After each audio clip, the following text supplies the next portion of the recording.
Viewers and friends, good morning, good afternoon, good evening, wherever you are. Welcome to the third and hopefully final day of our crew welfare event. We trust that you have enjoyed the presentations, best practice and discussions so far, and looking forward to today's program. A quick note before we move on with the schedule. As you know, within Seafarer, we are running several initiatives on crew welfare, and we would like to bring your attention our Seafarer survey, which is by far the largest survey with regards to crew welfare on a global scale. The results will be announced by the end of Q3 and will be made available at our forthcoming events in London, Athens, Singapore, and Dubai in Q4 of 2024. Also, don't forget to sign the Safe4Sea petition to ensure free access and quality internet on board our ships. It's a small effort for a good cause. Today, panelists and presentations from key experts will focus not only on seafarer health and crew welfare, but also on soft skills, which is another important topic to discuss. As we are confronted with the challenges of decarbonization and digitization, we need to think about how to equip the seafarers of tomorrow with the appropriate skills and prevent the widening skills and training gap. The day ends with a dedicated panel on women at sea, in which female representatives will offer insights on how to tackle the prevailing gender disparity in the maritime sector. Now, let's move on and commence the program of the day.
Hello and welcome to this panel. Have a good morning or a good afternoon wherever you are. Thank you so much for tuning into this panel on seafarer health. My name is Captain Yves Vandenborn. I am the head of loss prevention for Asia Pacific at NorthStandard P&I Club. And if I have a look at the type of claims that we are getting from a P&I perspective, about 19% of all the claims that we see by number are related to seafarer illnesses. So that is excluding the injuries that we are getting. Purely on the illness side, we get around 19% of all the claims.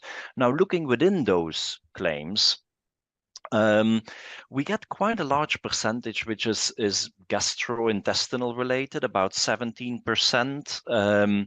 We get related to the heart, about 13, vascular, 11, kidneys, 9. So just a couple of numbers to indicate that we are seeing quite a lot of illness-related claims or in general health-related claims. So I think it is really important that we can have a good discussion on seafarer health and what are the current good trends, the bad trends, how can technology help us with improving the health of seafarers, how can we collaborate with each other, are we going to change anything with the regulations, perhaps, with the STCW review that is ongoing? So there's quite a lot of items that I would like to go through. And of course, I'm not alone here doing so. And I'm really honored to be part of this great panel that we have together here for you this morning. I don't know what time it is. And if I can just quickly introduce the panel that I have. We have Sandra Welch here with us, who is the CEO of the Seafarers Hospital Society. We have Adam Parnell with us, who is the director of CHIRP. We have Crystal Leslie with us, who is the Marine Operations Director at AP Companies.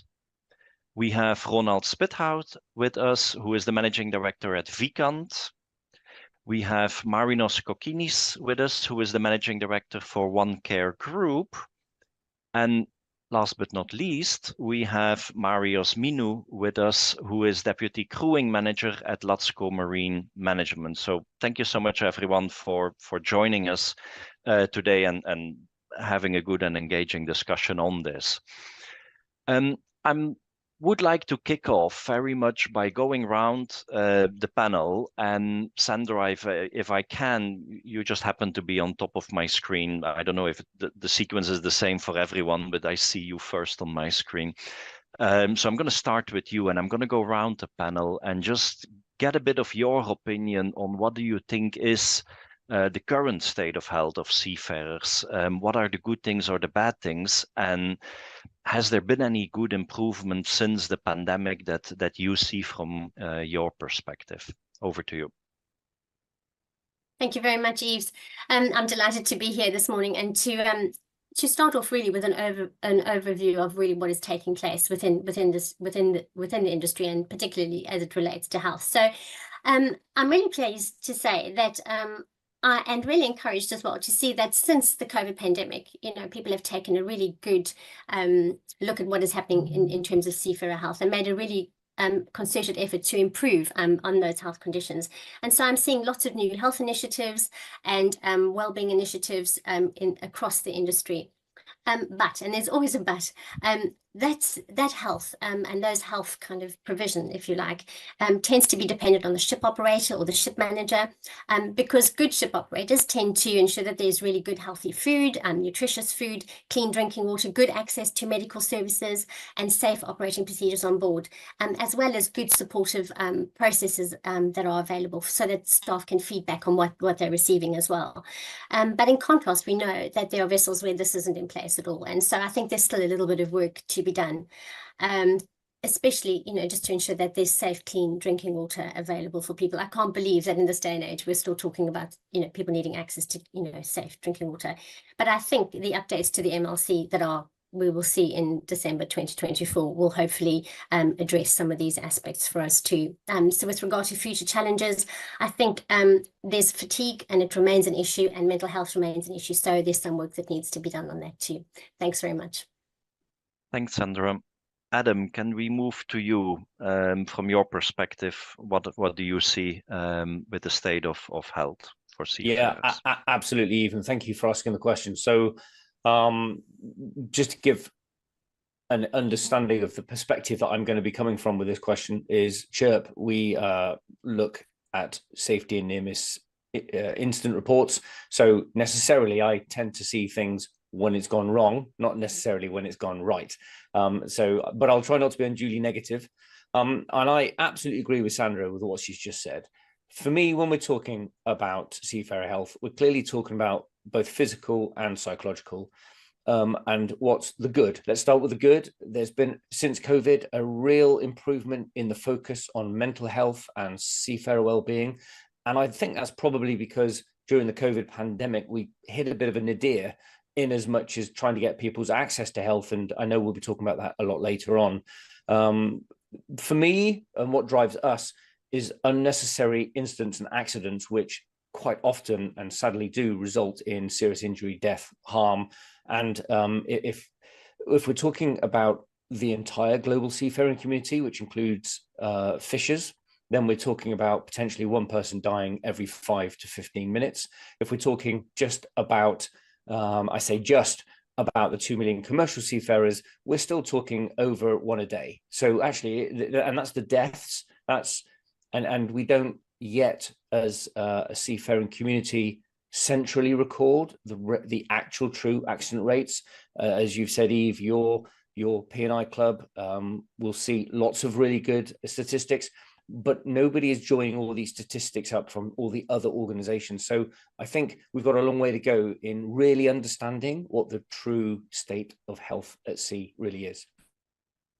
Thanks, Adam. And I really agree. And you brought up a good point about fishermen. And it's something that later on, Sandra, I know the Seafarers Hospital Society is doing a lot of work with fishermen as well. So it's something I would like to come back to later, definitely. And Adam, your other point on data, definitely, I'm going to come back to that because I think that remains a problem in the industry, the sharing of data and being open about it. Crystal, let me come to you. Your thoughts. All right. Thank you for having me here, and let's attack this question.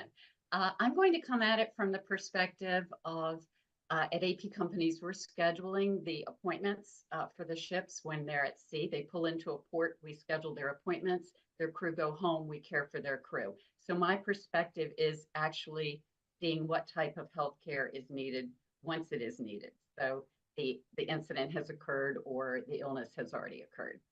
I completely agree with both Adam and Sandra, what they have said so far.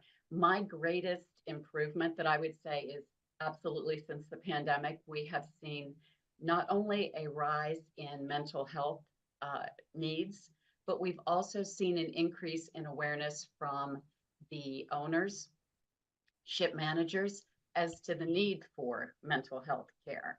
So I'm going to say that's been good on both parts, that we certainly have a more of an acceptance for the need for the treatment and willingness on the part of the crew to ask for it. It's being addressed proactively in more cases than we ever saw before the pandemic. And statistically, I can go into more about that later as to how many we're actually seeing and the types of appointments we're seeing, the type of medical care. I agree with Sandra that the disparity across vessels or vessel lines is concerning because we know that we have increased access to medical care. And if we can't force anyone to provide it, that is concerning. But we're doing everything that we can. So that would be my concern as well. Thank you so much, Crystal. Ronald, passing it over to you. You are on mute, Ronald. Thank you very much, Yves. And again, thanks for having me in this panel. Well, the state of today, I can only relate it to the efforts that I see happening out in the industry with regards to health, whether it's mental or physical. And I see that currently there is a much more a listening ear everywhere when you start to talk about crew asset management, where more than a year ago, that was not the case. So on the P&I side of the house, like from your side, I see now the increased attention to crew health and risk mitigation activities that can be done there to reduce the risk of a fleet or a vessel.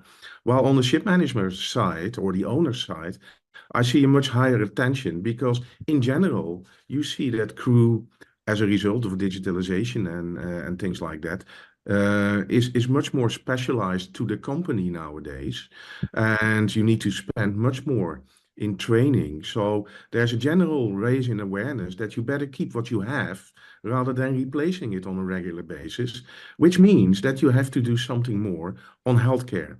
And as a result, wherever I go now, and I'm traveling the world every other week to talk about these topics, I find a listening ear to health improvements at sea and the deployment of technologies to do so.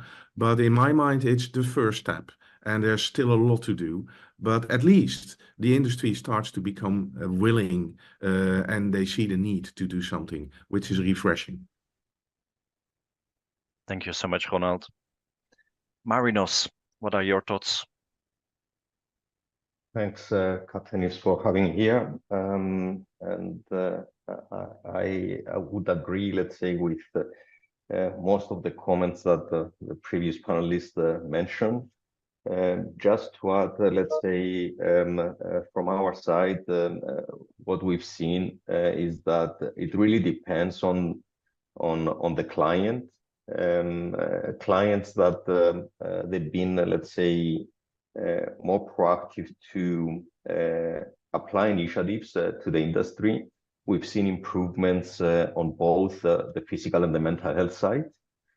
If we narrow that down to specifics, correctly, as you mentioned, Captain Yves, earlier about, let's say, the claims and the gastro, we see similar trends, let's say, in the areas that, let's say, predictable areas, and with companies that they apply quality assurance programs on their PME, they apply health programs on board. We've seen some improvements in the areas, let's say, of hypertension, diabetes, gastro, etc. We do still see a lot of, let's say, issues after COVID with pleural trauma, musculoskeletal issues. And if we look at the mental health side of things, the statistics, they are very high on anxiety, family matters, and stress. Of course, the latest years, let's say, many companies, they have applied different programs, either from not-for-profit organizations or organizations like us. They have applied trainings, they have created awareness. Things are improving, but the challenges that the industry is facing are keep going. We see now with Red Sea, let's say, we see a lot of trauma. There is a lot of trauma as well from the Ukraine and Russian war. So there are initiatives, there are improvements, but still a lot of issues to address. Thank you, Marinos. I think you mentioned quite a few points that I will come back to again later in the discussion as well. Marios, over to you. Thanks for having me here as well. More or less, the question has been replied very well. I would like to add very few comments from the perspective of the owners, and since we are in the crewing department, I'm speaking from this perspective. I believe that the pandemic was a very difficult period, but it forced and it speeded up some processes. So I believe that mental issues existed before pandemic, but during pandemic they were highlighted. You know, they came from the bottom on top. So many companies, and our company as well, has paid additional attention on this matter.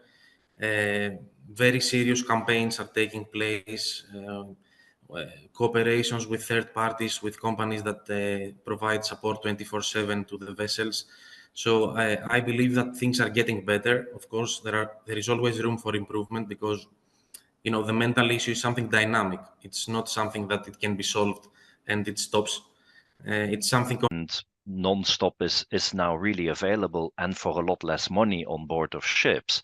I do not know how many ships actually do have Starlink installed, and I really hope that it continues to increase. But as a result of that kind of broadband that is now available on board, there's a lot more options that are available to ship owners, managers, to the crew. And I'm not just simply talking about that the crew can talk to their family. That is, of course, one of the main benefits for the crew.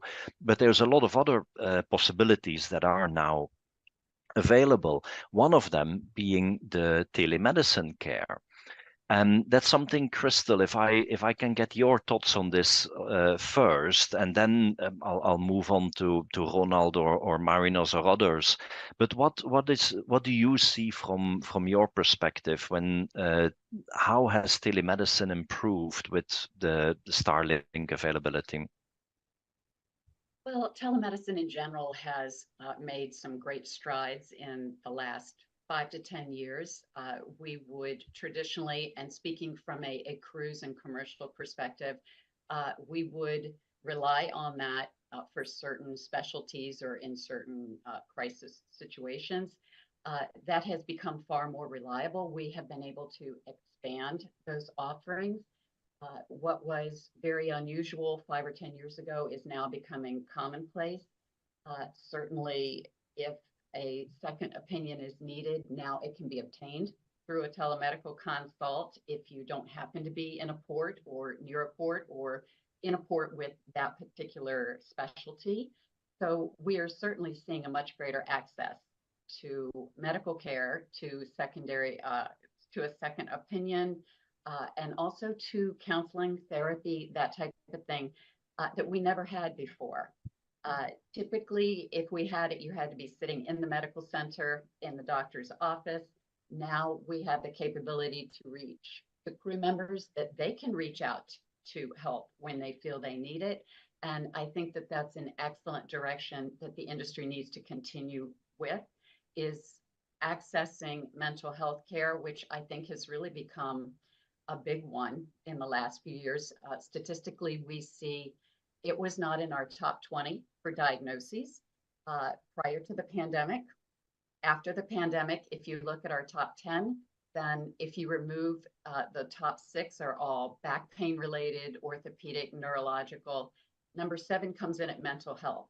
So I think making telemedicine access for the crew member to be able to reach out to therapy when they need it or someone to speak with is a giant step forward. And that's becoming more of a possibility now with Starlink. Thanks, Crystal. Ronald, what are your thoughts on how is telemedicine helping out on board now? Well, you started with your question about satellite. So yeah, you are right. Low orbit satellite constellations are giving much more access from the crew to broadband technology. And if you look at that, you see that a couple of things are opening currently. So stepping away from telemedicine, which is a very old-fashioned word, in fact, because it comes from the days that you only had a phone to call a doctor, right? But when you're talking about broadband technology and the use of that, you can step from reactive healthcare, meaning calling the doctor, to proactive healthcare, meaning becoming very close to the seafarer in all kinds of aspects, right? They can use their phones, they can use wearables, we can start training. Video is not a problem anymore anywhere. So you can become very close to the seafarer, not only on a proactive basis to keep him healthy, but we can also start thinking about the next step, which is becoming predictive with regards to everything he does or she does. And that has an impact on his health. And that could be the environment on the vessel. That could be his lifestyle on the vessel. You can start talking about sleep monitoring, but you can also start benchmarking data that is publicly available to come to predictive risk analysis of a certain vessel or even a certain lifestyle on board of that vessel. So broadband technology, the use of wearables and cell phones and the likes are opening a whole new array to keep them healthy on board, which goes far beyond telemedicine, meaning reactively calling when you're feeling ill, right? So we finally starting to get the tools on board to keep the people healthy where they are. And it's a good point. We probably should move away from calling it telemedicine and try and find a new word that is a bit more encompassing on it. But I just staying with you there for a second, Ronald, and I was thinking on I think it's late in the day for me. I forgot what I was thinking about. There was something I wanted to follow up on. I'll let me get back to you. Marinos, let me come to you first for your thoughts on telemedicine, and then I'll hop across back to Ronald after that. I would agree with Ronald on what he's saying about from reactive to proactive and the whole, let's say, new era that technology advancement, let's say, provide to us.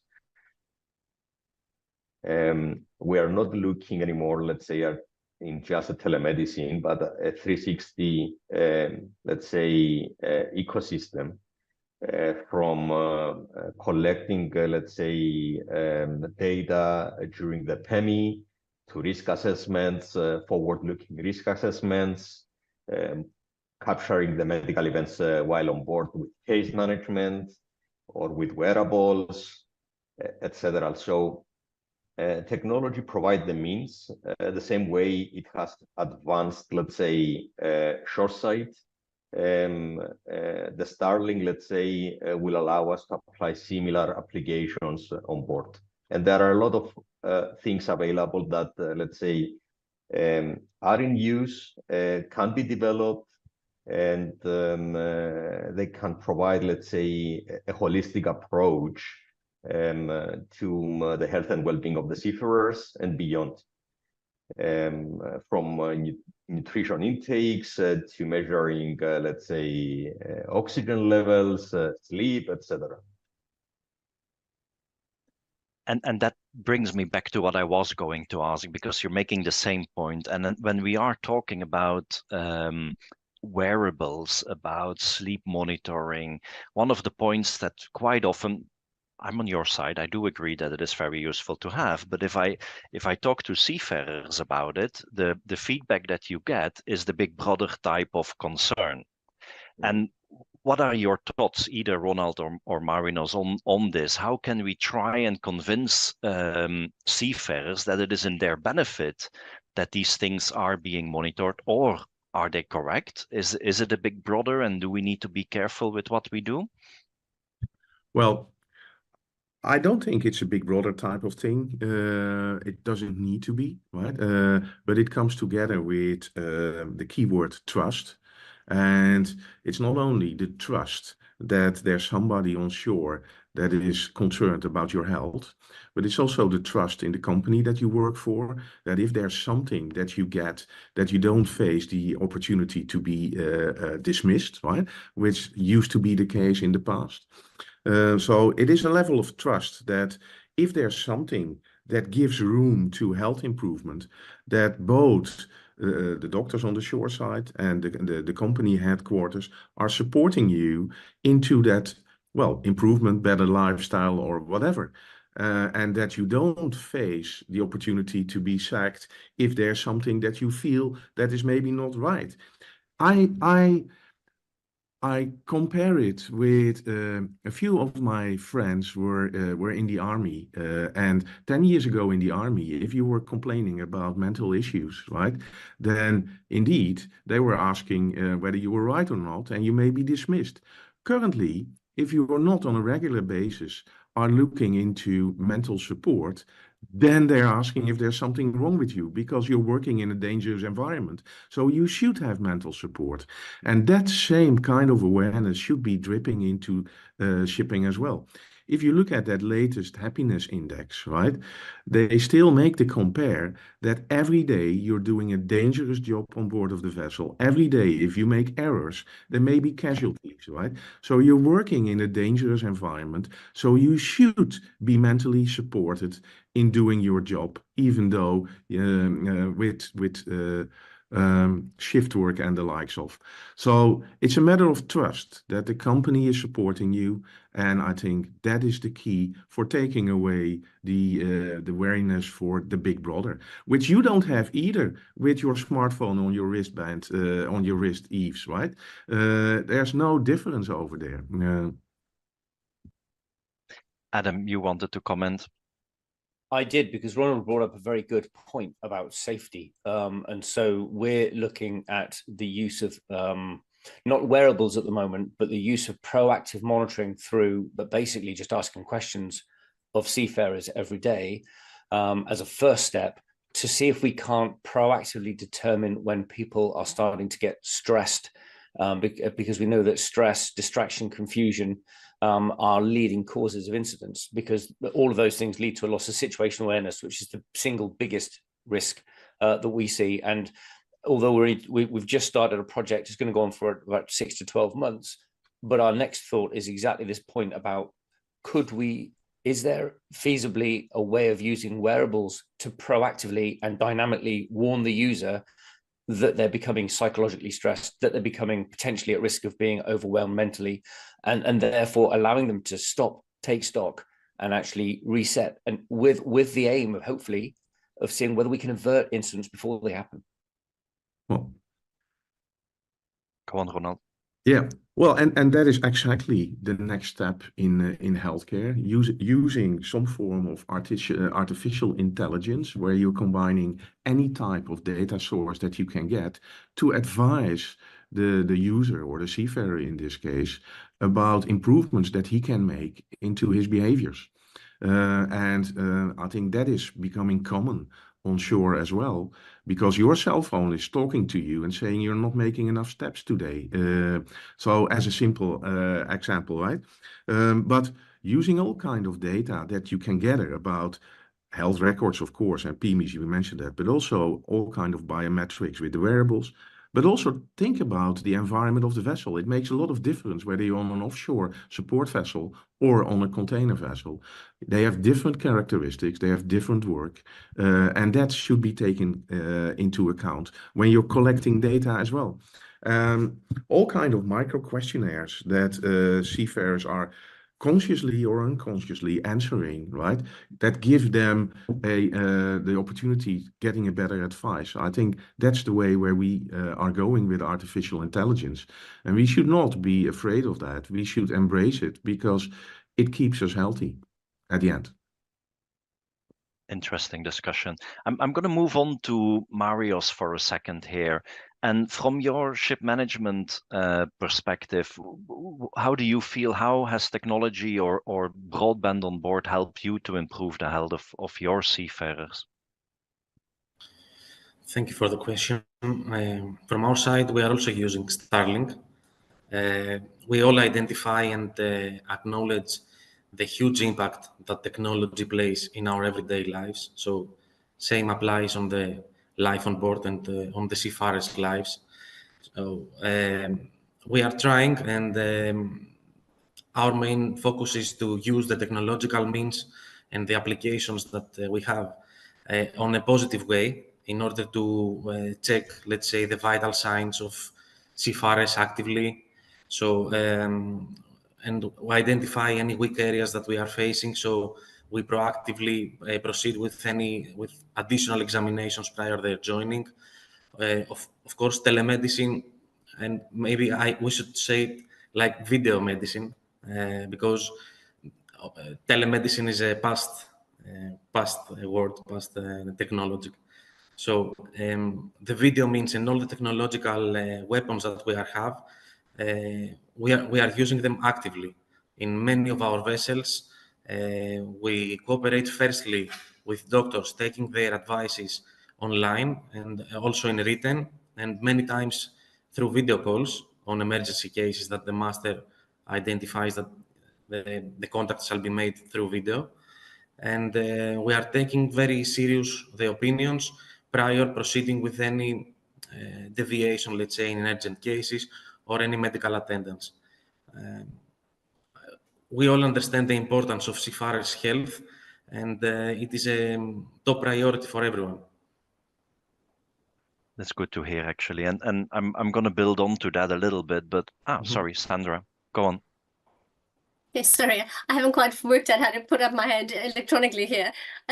One of the things I was going to say is actually technology is great, and when I listen to the things that Ronald was talking about, it's absolutely amazing, the kind of improvements that we've seen. But one of the things I want to say is that technology is really only one of the tools that we have. It's not the kind of cure or solution, if you like, because we have to have, for me, healthcare is an ongoing process, and actually there's lots of other things that we need to be thinking about. So the work culture, how the company is treating people's contracts, and all of those things feed into people's general health. And so, yes, this technology is amazing, and if we can use it to improve seafarers' lives, absolutely, that's wonderful. But it's only one of the tools that we have, so we need to get all of those things right, and then technology alongside of that will be absolutely amazing. Thank you.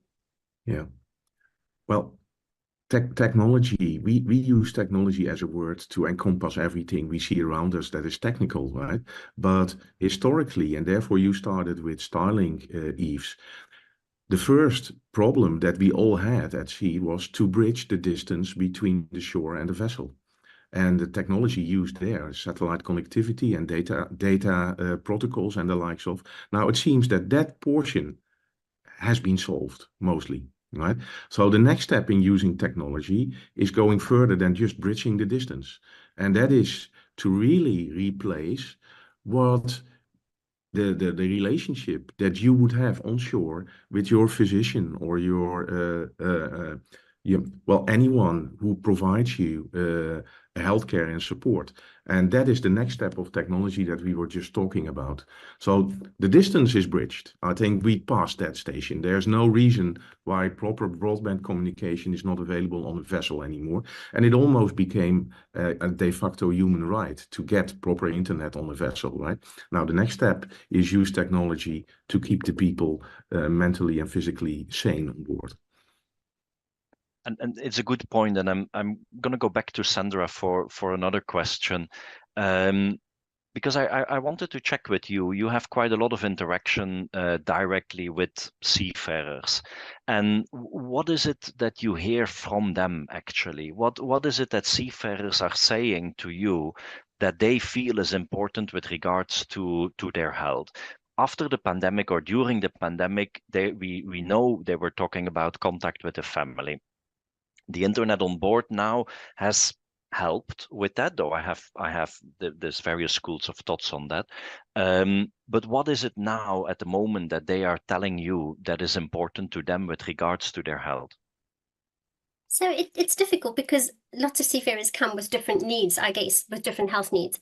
But I think that the biggest issue is still access to health, actually, to health appointments and things, because they can set up appointments to see doctors and things, but of course if ships are delayed and various things like that, they miss appointments. So the health services on land aren't always easy for them to access, and so access is a big problem for them. And because of it, we've had to kind of put in things like dealing with kind of MSK injuries particularly. We've looked at kind of putting free fast-track physiotherapy in place for them, so that people can access that treatment as soon as they can, so conditions don't become chronic. So for many of them, it's hard for them to kind of navigate the health services and how they access it if they miss appointments and things like that. So it's about making sure that we are kind of proactive in our response to them. And so we have a lot of preventative messaging that goes out, about making sure you have regular health checks and cancer checks. And, if you have an injury, see a doctor or get the help that you need on board so that you're not kind of presenting with a chronic injury a bit later. So for us, really, that's important. But also, we do believe that companies need to have some kind of monitoring system in process to help them with it. So, and look at the healthcare systems that they're providing. So we came up with best practice health KPIs to actually help companies look at what they're doing really well, and also look at what the gaps are. So our kind of KPIs have a base level and then work towards a best practice level where they can actually assess what they're doing, and some of it is really, really good, but also look at ways that they can improve that as well. So I think that will certainly go a long way to helping improve seafarers' health and the issues that they come to us with. Thanks. Thank you so much. Adam?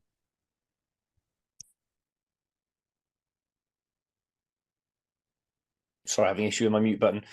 Yeah, I just wanted to raise 2 points. The first one is we've talked a lot about technology, which is an excellent and exciting future avenue, but we mustn't forget the good old-fashioned access to things like prescriptions, medicines, the dentist, the optometrist, because you've broken your glasses or you've got a cracked tooth. So we've got to remember those things. And I think this, given that we're doing this with Safety for Sea, this would be an excellent point to circle back to Ronald's point about, isn't internet access a universal human right? Yes, it should be, but actually I know Safety for Sea are currently running a petition because sadly that's not actually the case, or certainly free broadband. So I think, yes, broadband is being provided, but I don't think it's being provided to the extent that perhaps we would all here like. Good point there. And sorry, could I add something on the discussion? Yes, of course. Go on. I think that Mr. Ronald also mentioned before. The important thing is to make seafarers feel comfortable and safe to discuss openly. Okay, because many companies provide them the means, the 24/7 lines, the medical providers, any kind of assistance. But it is very important for them to feel safe and open to discuss freely and not to fear that they will lose their jobs, that they will be, how to say, highlighted between the team, that they will be rejected in a team. So giving them the big picture of what they have in order to use it on the right way and then on their benefit, rather than just focusing on having the weapons and never using them. So I think that's a good point. Sorry, Ronald, go on. Yeah, well, I would add to that taking that a step further, you will see in the coming years that chronic disease management as a component of healthcare is becoming more important. So that you don't lose those people when they get something as a result of their prolonged lifestyle on board. And then if you take the analogy to shore, many people have hypertension or whatever, and none of them are losing their job when they are working in the city, right? They just monitor, and therefore the use of satellite technology, but also the wearables, are giving us the opportunity to monitor those people and make sure that they just can continue on board of the vessel, so that you don't lose them at the time that they're the most valuable to you. So chronic disease management as a part of healthcare is becoming more and more important in the future, for sure. Good point. Marinos, you had your hand up. Yes, I wanted to add that, yeah, I agree that technology is the means, but what we see is that maybe 2 to 3 out of 10 clients that will go for the technology advancements and adopt, let's say, such ecosystems. The most important thing is what Sandra mentioned earlier about the access, regardless if the access is by, let's say, a mobile application or by a mobile number, is providing them the access. And I believe it's a fundamental right for everyone to have access to physical and mental health. And I wish to see that this becomes a regulation down the road, because this is the only way, let's say, that we will be able to progress and close a big part of the gap. Because we need to recognize that not all the clients that will take care of their crew the same way, unless it's some kind of regulated. I think that's a very sad truth, Marinos. And it would be interesting if regulation could make a change to that. Sorry, Ronald, hold that thought. Crystal, can I come to you for a second and get your thought on what do you hear from the seafarers that contact you either through your telemedicine or through your helpline? What is it that they feel is necessary? Well, we typically hear from the crew members when they have been sent home on medical leave. And of course, the majority of them, what do I need to do to get back on the ship? Because they are so afraid to be home for very long for fear that they won't be returned and they'll lose their contract. So they just want to do what they can the quickest to get back. And they tend to want to downplay it. And I understand that. I think we all understand why they do that. And I think that maybe this needs to start as a mindset from back when we do their pre-employment exam, that if we speak with them about, we're always very quick to say, are you hypertensive or diabetic? Or are you pre-hypertensive? Let's talk about that. There are wellness programs that now a number of the cruise lines have that they accept that. We're not going to not give you a contract because you have these chronic diseases. But there are certain things we don't ask them. Do you have stress going on at home? Do you have a family situation that needs attention? Have you hurt yourself while you've been at home? Is there something that we could help fix or pay some attention to prior to you getting on board? That I think if there were more conversations prior to joining, there wouldn't be this fear of have to downplay what is wrong with me, because let's get this fixed quick so I can get back on board the vessel. And I think that that's probably the one thing we see the most, is their concern about not being returned because of what they were sent home for. And I can understand that. And again, I think if we just dealt with that this is the plan of action, and we do try to reassure them of what the steps will be in their care, so that they don't think we're delaying, or the cruise line's going to find this unusual or something of alarm, that this is the standard healthcare practice, to assure them that they're progressing nicely and not to have this anxiety about returning and their contracts not being renewed. That's a really good point, and it fits nicely into what everybody else has been saying as well about this holistic approach and the proactive approach. Ronald, you had your hand up. Yeah, I heard Marinos use the word regulation, and while I agree, of course, if things are regulated, that will improve. But I think there are three other forces that are going quicker than regulation and have the same effect, actually. So on one hand, you see the large vetting agencies getting tick boxes in their vetting lists about healthcare and mental state and training and the likes of, which is working straight away into the economics of the ship manager, which is going quick. Then on the other hand, well, you yourself, Yves, are watching over risk mitigation with respect to what's happening on the vessels. And also there, I think it's not regulation, but a simple couple of clauses like they currently exist for cybersecurity, right? Where from a P&I perspective, we are urging the ship managers to do proper cybersecurity processes and checks and balances in place. We could do similar things for our crew assets. And then last but not least, and maybe that has the biggest impact, and it is a kind of a regulation, but I'm thinking about the European Supply Act, which at some point may become into force, where every large corporation will have the duty to check down into his supply chain whether the human element has been properly addressed in that supply chain. And these three things together are probably as good as regulation, because we all know that regulation at sea is very slow. So it will come at some point, but these three factors may just drive quicker than just pure regulations. And I think it's too easy to just say, well, let's wait for regulation, while we know that it's going in this direction. It's a really good point, actually, that you bring up there, Ronald. It's more than just a regulation. From a chartering perspective, if you have commercial pressure on an owner, that definitely will help motivate them to do more for the crew.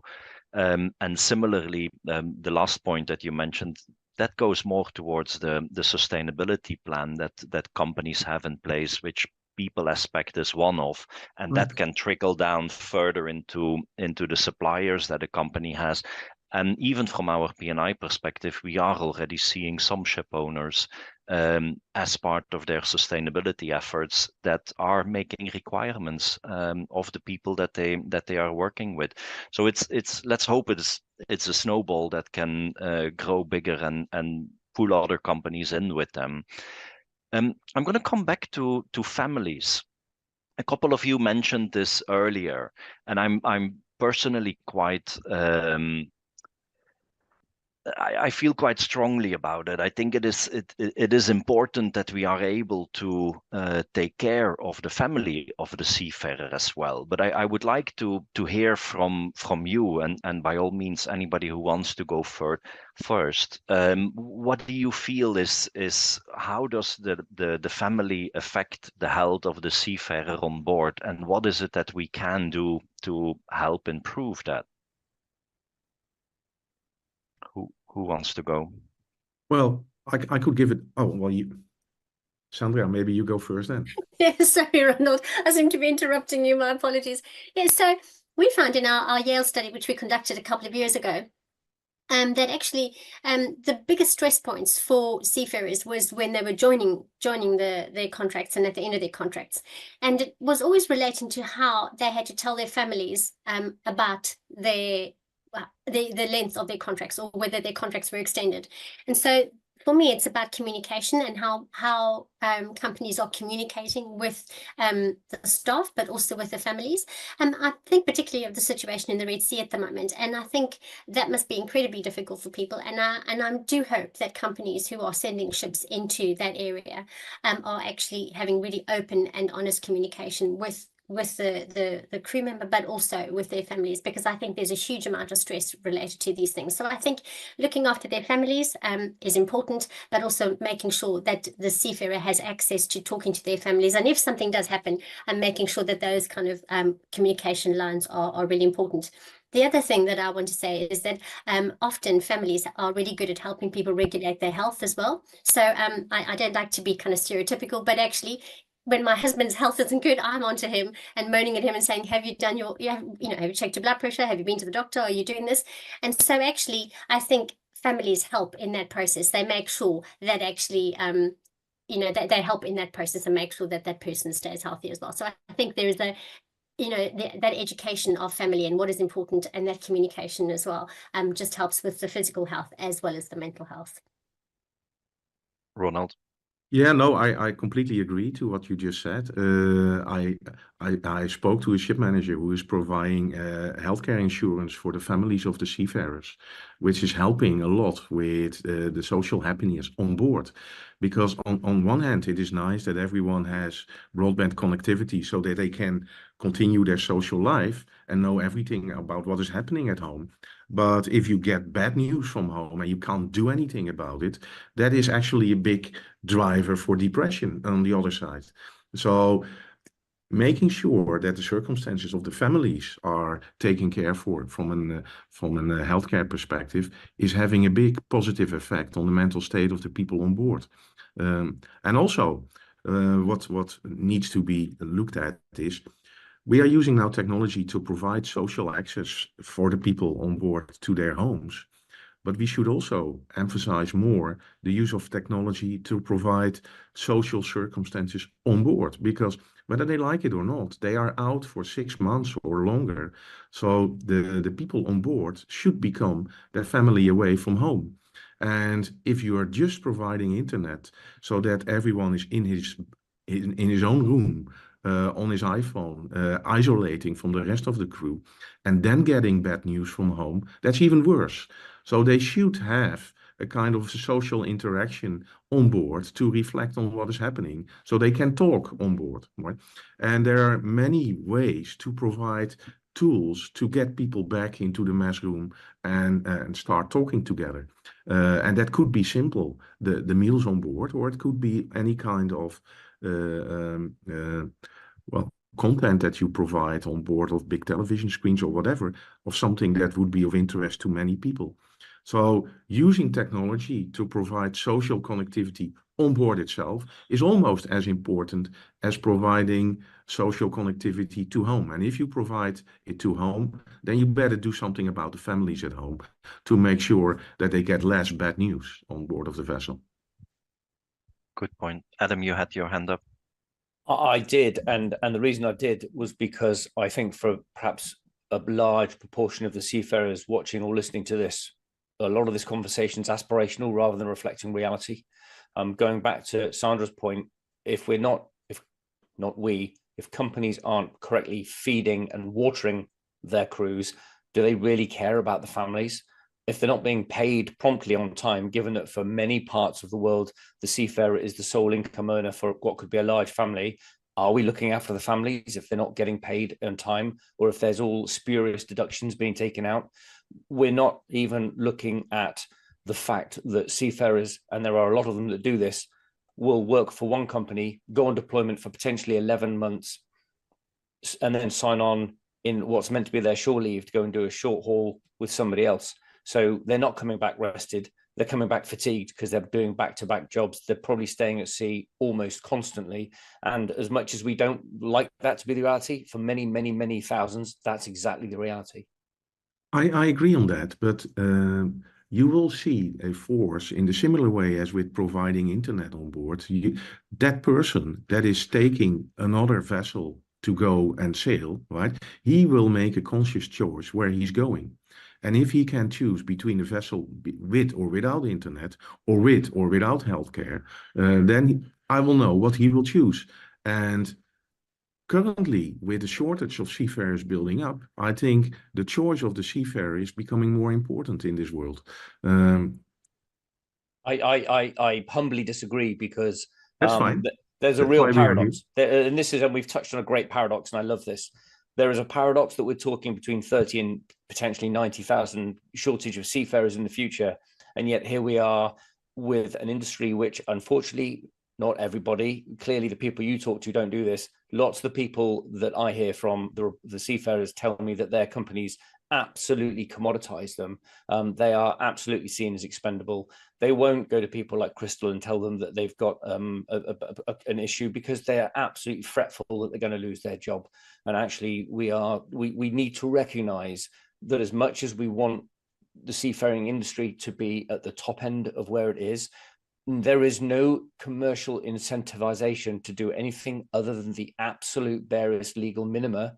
And that's even if regulations apply to you. Bear in mind, all the fishing regulations that are out there at the moment only actually apply to 2% of fishing vessels, because they're 24 meters and above. 98% of the vessels don't actually come under hardly any regulation at all. So it's a free-for-all. So all the things we're talking about here, for about 20 million people out there today, so a country about the size of Canada, this isn't the reality that we're, unfortunately. Well, yeah, and I have no clue about all these fishery vessels, to be sure. But for the 2 million people that are on commercial vessels, I see that now, since a long downgoing trend, for the first time in the quarter, the happiness is going up. If you look at that happiness index report, you see that Q1 2024 was remarkably better than the previous quarters after the pandemic. You see there that connectivity is playing a role in it. But you also see still that the most unhappy people are the ones that are on board for 6 to 12 months. So there is still something to be done. But I agree with you on the fishery side, which is a completely different story, I think. I'm going to say something on it as well, but Marinos, you had your hand up. Give us your thoughts. I would agree with what Adam said. If I draw back from a personal experience back in the 90s, at my sea days on cruise vessels, I personally had to go back to a vessel after 15 days after serving 11 months on board, and then going for another 11. And my contract at the time was 6+1. And I had no choice. And from the helpline that we are dealing with, let's say, on daily basis, we get a lot of this still nowadays after, let's say, almost 30 years. So the situation, it's not so pretty, I would say, out there, and we need to recognize it. Of course, all the things mentioned about, the technology helping, etc. I think it has as well another aspect. It's a two-sword. If we look at new generations nowadays, and we look at the social aspect on board, we see that they are getting more isolated, because they have their mobiles, their applications on their hands, and they go and they close themselves in the cabins, and owners, let's say, or the crew on board have difficulty to socialize. So there are many aspects to look into these, and different perspectives, I would say. If we go back to your initial question on the health programs for the families, the norm is usually for the top 4. Why not for the rest of the crew? Why not ensuring let's say, the families of the rest of the crew. It's a matter of cost. If we do, let's say, nutrition initiatives on board in order to keep that seafarer healthy, let's say, what we do while that crew member is at home? Can we educate the families? If we look at mental health, a member who signs off on mental health grounds needs still assistance while, let's say, he or she is ashore. It has to be a way that the crew members are supported, let's say. And then the families and the norm of the social media today, you know, they're breaking news to the seafarers in sometimes in a very unorthodox way. Meaning, if you have a death in the family and somebody calls and communicates that death to the seafarer on board, it has to be in a more, let's say, structured way of having that communication than, you know, blasting the news via social means of communication. Yeah, it's a good point you make there as well. And if I look at this from wearing my P&I hat, I have to agree with both Ronald and Adam, actually. And those are the two ends or the two sides of the spectrum that we are seeing. We have a lot of companies, and it is those kind of companies that are probably listening into this kind of panel, that are doing all the additional things, that are taking care of the crew, that are providing internet, that are taking care of the families even on shore. And then on the other end of the spectrum, you have a number of ship owners with, say, maybe only 2 or 3 ships who are operating at a bare minimum charter rate that they can, who are having the crew, indeed, what Adam was saying, who are doing single contracts and then move on. It's really difficult, and they are complying with everything that they need to comply with. They have all the regulations, they do everything that is legally required, they have no commercial pressure on them because they operate in areas where you do not have those commercial sites. So how do we motivate those people to try and do more when they now need to try and make a decision on which alternative fuel they are going to go for in the future, leave alone that they can think about what to do with the crew? So it's a really difficult discussion, I think, to try and bring those two sides somewhere in the middle or more towards one side. And it's good that it is being discussed and that we can raise this as an issue, and hopefully the work that, for example, the dry BMS is doing, or the work that SIRE is doing, etc., will raise the profile and will raise, well, the minimum bar. Same what Sandra was saying about the KPIs that they put in place. All of these little bits will help and try and raise it. Before we move on to another topic, Marios, I'm going to give you, sorry to put you on the spot here as a ship owner and a manager, but I'm going to ask you for the last thoughts on this particular topic on health of family. I think that the approach should be holistic, because we, as a company, and based on my experience during the last 10 years, we are facing each seafarer and with his family as a whole. We know that what happens ashore affects the life on board and the opposite. So it is very important from the perspective of the owners and from our side as a crew department to provide a clear plan to seafarers both on board and ashore in order to be updated in time on when they will sign off, and that their contract will be completed and they will be going home, and also to provide them the same information during their stay ashore, not to forget them or to ask them for immediate joining. Everything, I believe, is a matter of balance, of course, both to the company and to the seafarer. So the nature of their job is quite more difficult than any other type of job, because they are living and they are working in an environment which is moving.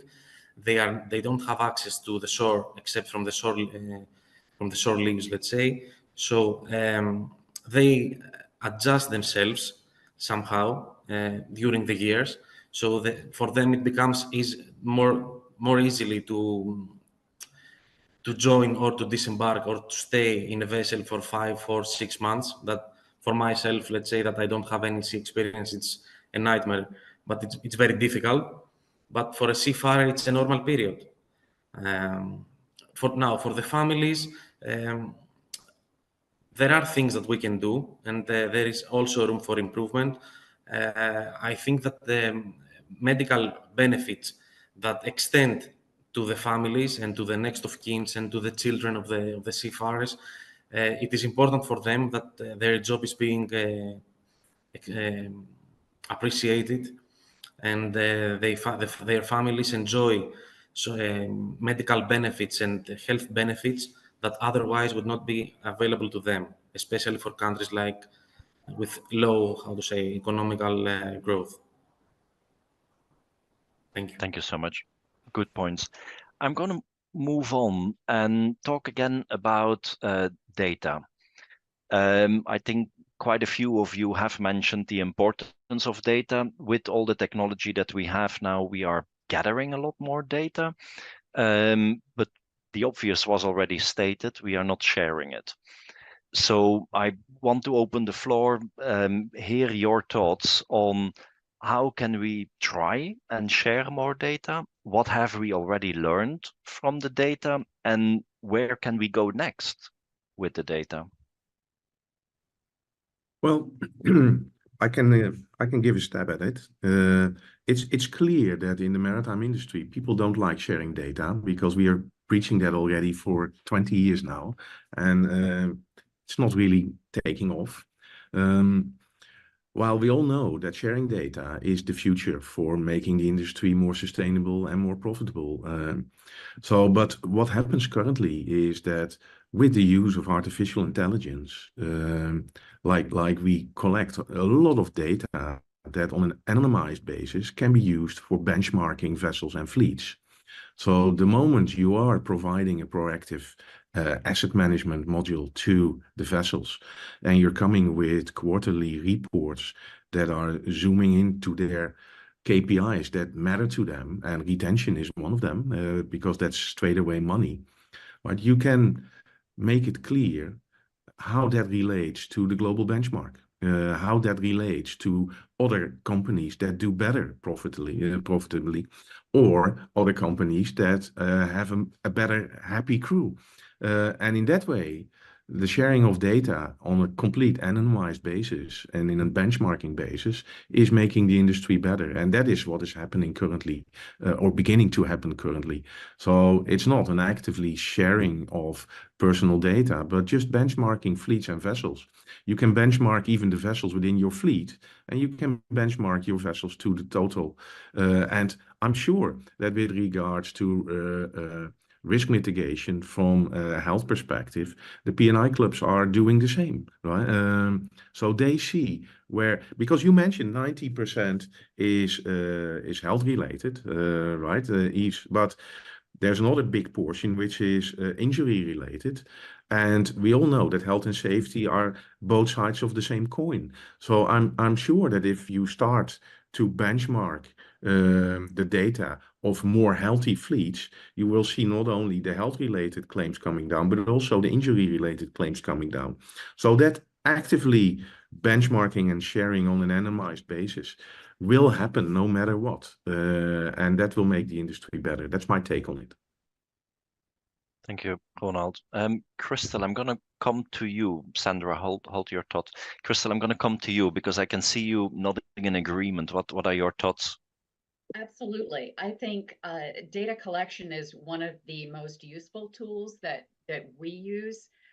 If we have the benefit of seeing trends medically, what is being done in port, what crew are being sent home for across the industry, because we have many clients. So it isn't just one ship owner, just one cruise line.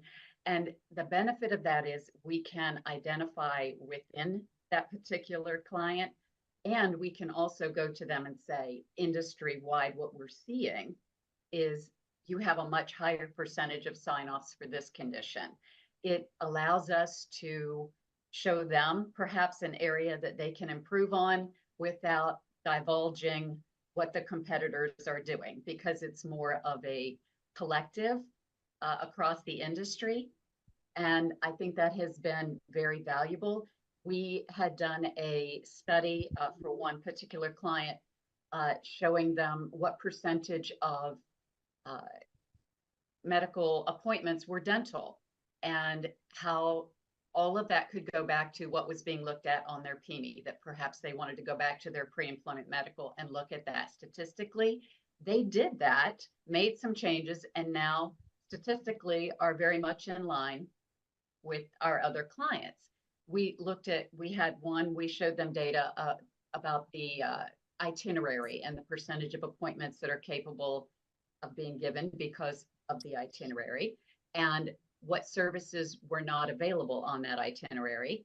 And they thought about placing that service on board for just that particular ship in that itinerary, so that the crew did have access to that care. It's those types of things that we're able to highlight to them. I see trends all the time. We had a particular vessel that had many sign-offs for mental health conditions. And we went back to the client and said, you might want to look at this vessel. And we only noticed that because statistically it was really glaring at us, and we might not have noticed it otherwise.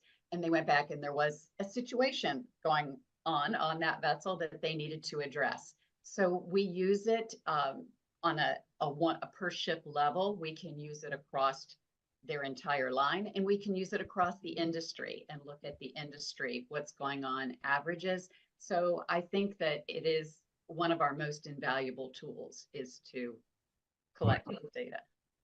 Yeah, and technology allows you now, Crystal. Absolutely. And we do that on a daily basis, where, as I said earlier at the start of this whole discussion, that the steps are from no healthcare to reactive healthcare to proactive healthcare to predictive healthcare.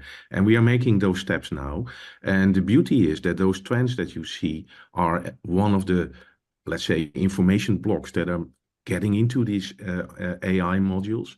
And what they allow you is to do this real time, where in the past you would need a study to come to all kind of healthcare trend analysis and outcomes.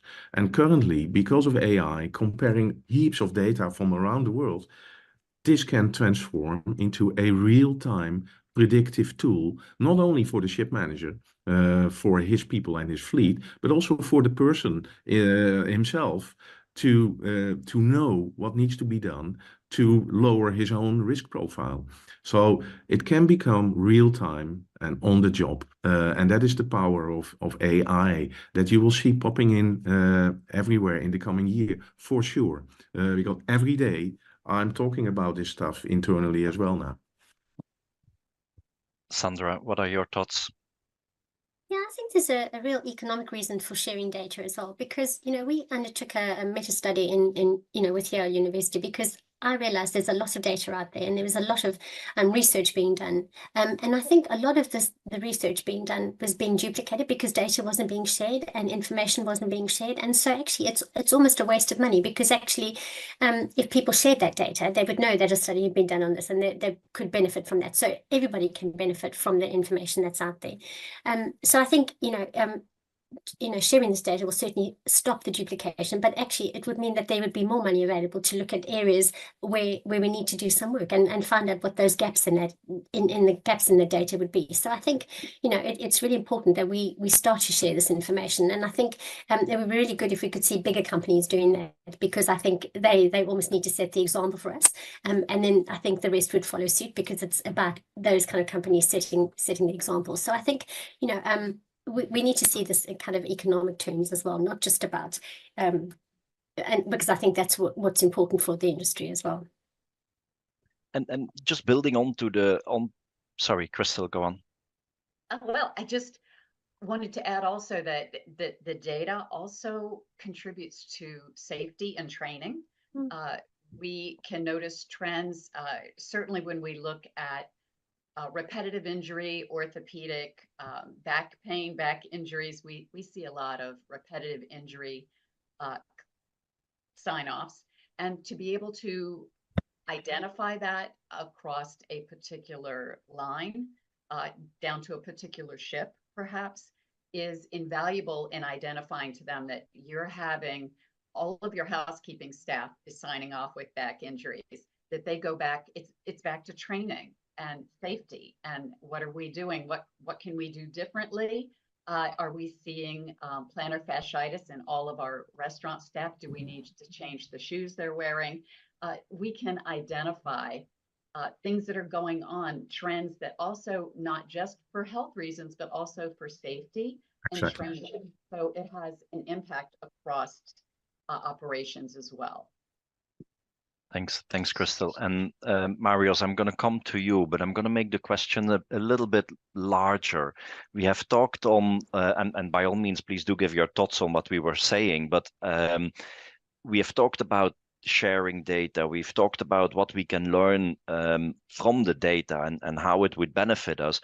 But are there other ways in which the industry can collaborate better together? Because in a way, the two questions go hand in hand. It's what other ways can we work better together for the benefit of the seafarer? Marios. Yeah, thanks for the question. I would like to add in regards to, I totally agree with Crystal's comments. And what I would like to add on this is that it is important to the usage of data and the importance of how we use them in order to find the next actions, to identify the weak areas, to find the trends, the negative or the positive trends on the seafarers, and to set our strategy basis on this data. So, I mean, if we find some negative trend on the nutrition, we may start a nutrition campaign in our vessels. If we find some negative on the diet or diabetes, same thing. From our daily experience, we are facing many cases having seafarers on an early age, which is quite, how to say, negative, with prescribed medications, especially in Philippines, something which is pretty much connected with their health, with their nutrition and their diet every day. So it is important to identify all these negative trends timely, prior having any serious cases on board with heart or something more serious, and to take actions in time. Now, in regards to your question for the collaboration between the companies, if I understood well. The industry in general. Yeah, I think that it was mentioned previously with from Roland, but I like to highlight once again that it's important to set some policies, to standardize the policies and the processes, to set the minimum, because as you mentioned before, some companies do have the minimum and they are advanced, but some other companies are doing just the minimum. So I think that the minimum is not enough. It's important to higher the level with SIRE 2.0, with BDSM, with TMSA, with all these screenings and checks that are being done on board, and to set higher policies, higher health policies and standards. We need to prioritize seafarers' well-being, not just forget it after the pandemic. We need to keep working on this and to invest on the mental and on the hygiene of the crew on board. Thank you. Anybody else who wants to comment on industry collaboration? Marinos? You're still on mute, Marinos. Apologies. I wanted to comment on the data sharing first.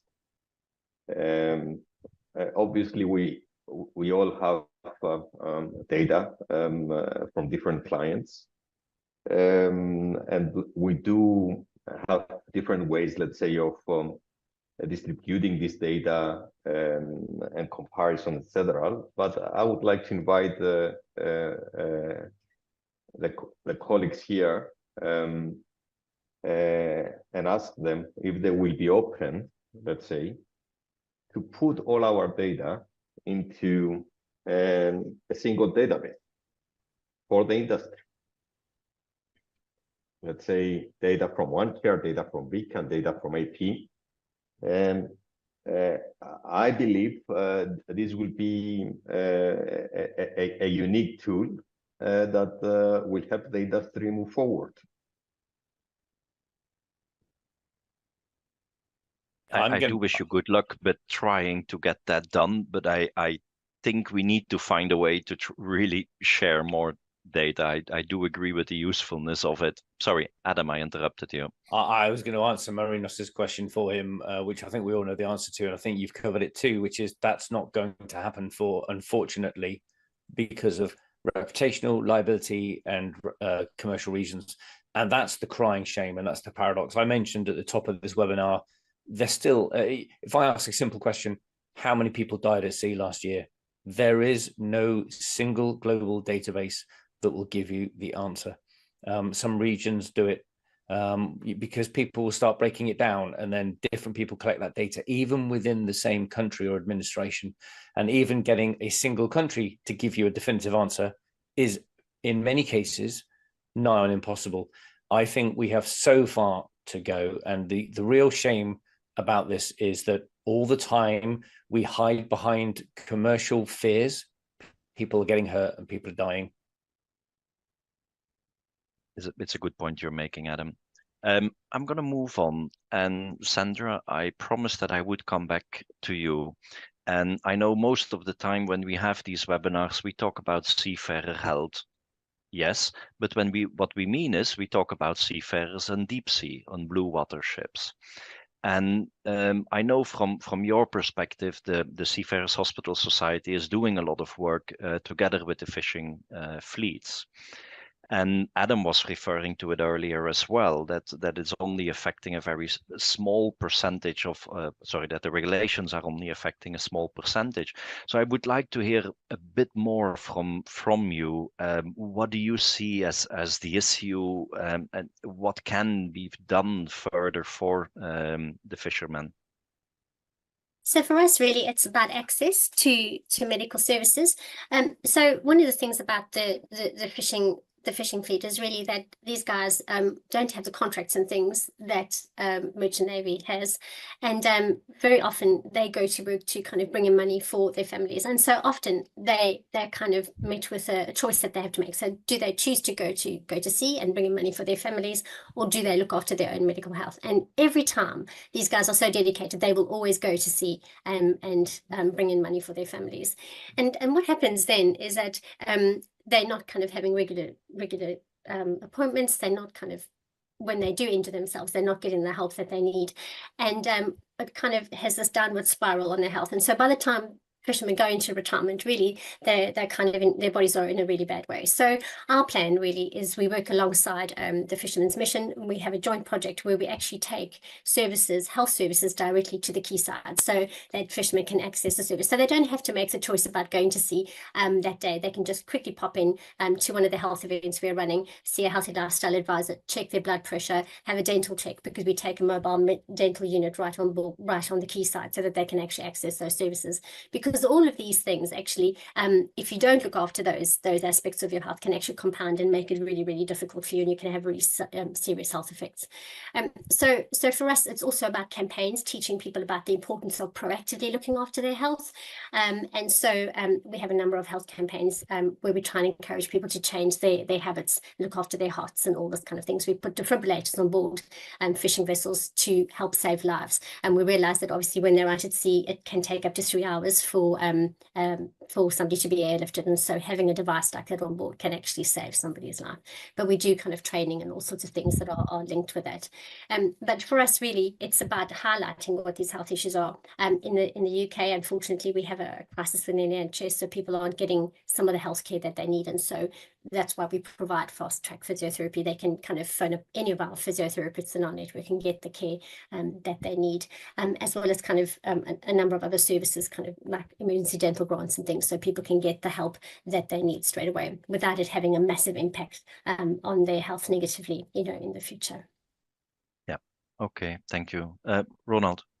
Yeah, there's something interesting there on the fishery side. So we are trying to take away any hurdle for a seafarer, fisherman or not, to get into contact with our doctors around the world, to start a more intimate relationship in order to take away the surprises, to keep them healthy and not only react when they are actually getting ill. The difference with fishing often is that many of the fishermen are sharing in the profit of the vessel. So they really wait until the very last moment to seek help, right? Because they don't want to be the one that is taking away from the vessel or taking the profit of the vessel down. So that is on one side an enormous hurdle. On the other side, with the right campaigns towards the fishermen, making them aware that they can do something themselves about staying healthy on board of the vessel, so that they are ruling out their own surprises later on, right, is probably having a better effect. So campaigns in that sense are really helping, taking the hurdles away and making sure that they themselves are keeping themselves healthy. So I think there is a lot to be done on that side. Thanks. Adam, what are your thoughts on? I'm really agreeing with both sides, and this is a great conversation. For me, the fishing, as you've heard, they do what's called Olympic fishing. So they take first out, first back, best prices at the market. So it's like an Olympic race. So a lot of them, they take risks, a lot higher risks, but go out in worse weather. They'll stay out in storms, almost to the safe and sometimes past the safe last prudent moment and come in, and bad things happen as a result. It's great that we're seeing, and I know of Sandra's work, and my previous role as a harbor master, I had some of those things on my quayside, and it was absolutely amazing to see that happen.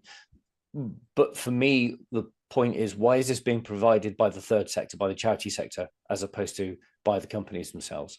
And again, it all comes down to money, and it goes back to the question we were talking about 15 minutes ago. Are we really prioritizing the seafarers, or are we actually prioritizing the dollar sign?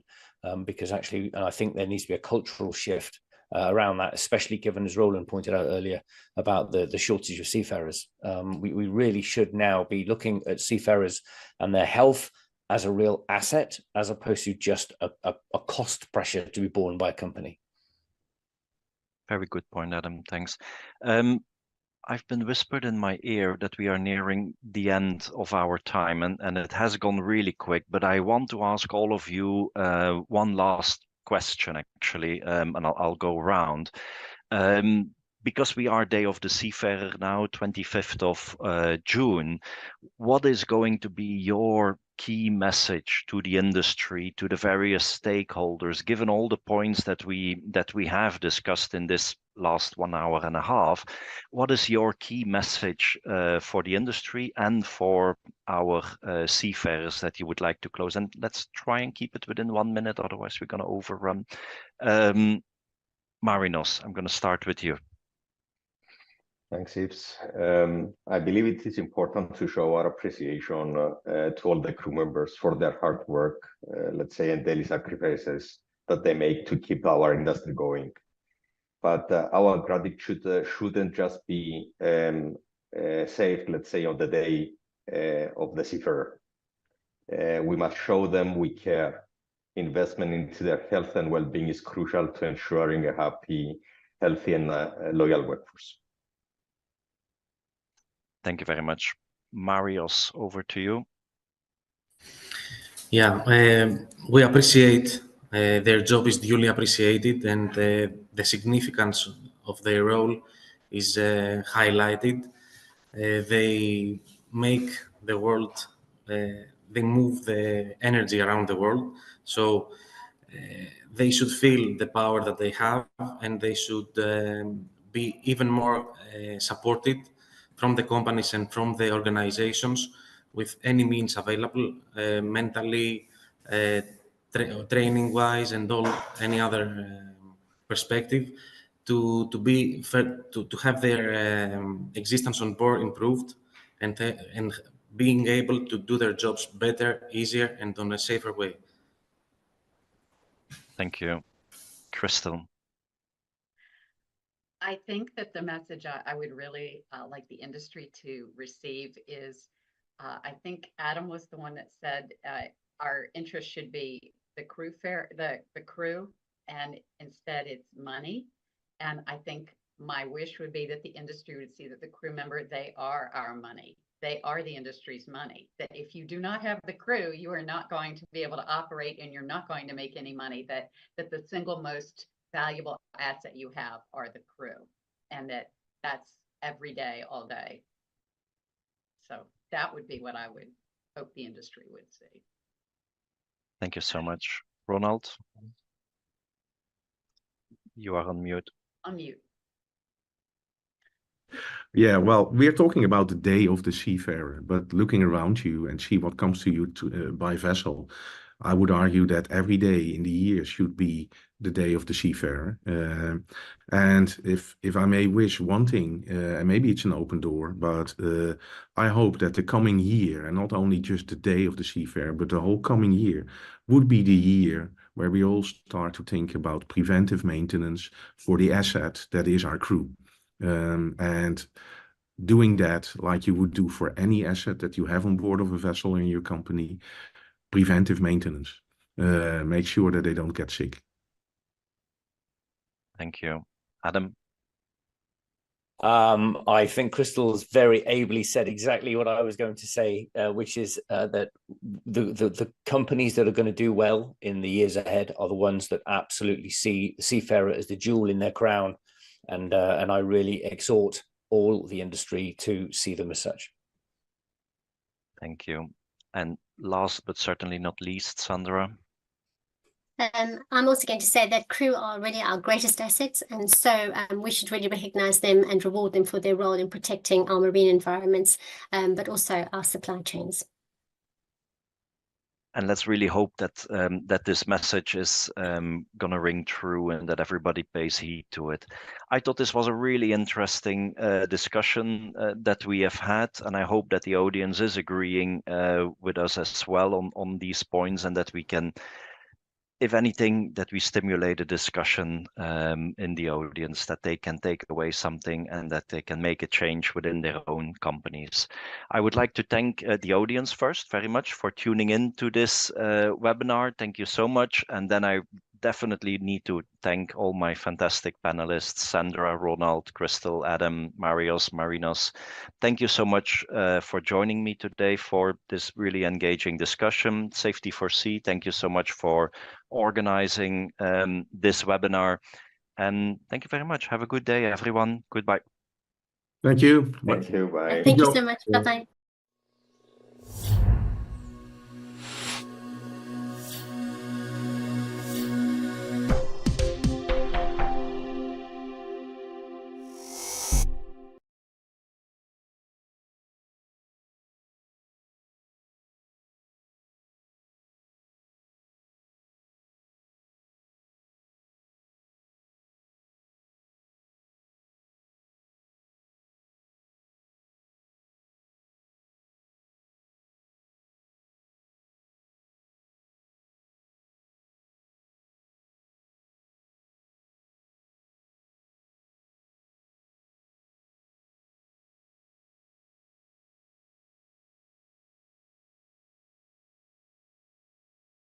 Good day, everyone. I'm Dr. Angelica Bailon, External Relations Director of the Maritime Academy of Asia and the Pacific, and also the PAEPI Global Chair Emeritus. Distinguished guests, dear seafarers and esteemed colleagues, thank you to Safety for Sea for the invitation to discuss a topic that is paramount importance in the maritime industry: the role of soft skills in enhancing the welfare of seafarers. As we navigate the vast and unpredictable waters of the world's oceans, we are not only bound by the technical requirements of our profession, but also but the human element that is crucial to the success of our operations. The mental and emotional well-being of seafarers is a critical factor in ensuring the safety, efficiency, and overall success of maritime endeavors. In this regard, the cultivation of soft skills plays an important role in promoting crew welfare and fostering a positive working environment on board vessel. The essential soft skills that can contribute to the well-being of seafarers include, first, is communication. Effective communication skills are essential for creating a positive and supportive environment on board. Clear and open communication can help resolve conflicts, reduce misunderstandings, and foster a sense of camaraderie among the crew members. Second is empathy. Empathy is crucial for understanding and supporting the emotional needs of seafarers. Showing empathy towards colleagues can help create a sense of belonging and mutual respect on board the ship. Third is teamwork. Strong teamwork skills are essential for promoting collaboration and cooperation among crew members. Encouraging teamwork can help build strong relationships, enhance morale, and improve overall crew welfare. Fourth is conflict resolution. Conflict resolution skills are important for addressing disputes and disagreements among crew members effectively. The ability to resolve conflicts in a calm and constructive manner can help maintain a harmonious working environment on board. Fifth is stress management. Seafaring can be a demanding and challenging profession, leading to high levels of stress among crew members. Soft skills related to stress management, such as resilience, self-awareness, and self-care, are essential for helping seafarers cope with the pressures of their work. Six is cultural sensitivity. Seafarers come from diverse cultural backgrounds, and being culturally sensitive is crucial for promoting inclusivity and respect on board. Understanding and respecting cultural differences can help prevent misunderstandings and conflicts among crew members. Last but not the least is emotional intelligence. Emotional intelligence is the ability to understand and manage one's emotion and the emotions of others. Developing emotional intelligence can help seafarers navigate challenging situations, build strong relationships, and enhance overall well-being.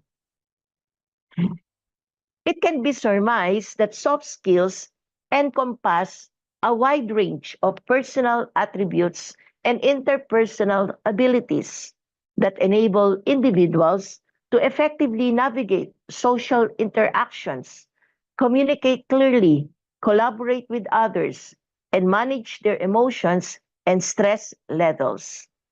In the context of the maritime industry, where seafarers often spend extended periods of time in isolated and high-pressure environments, these skills are particularly crucial.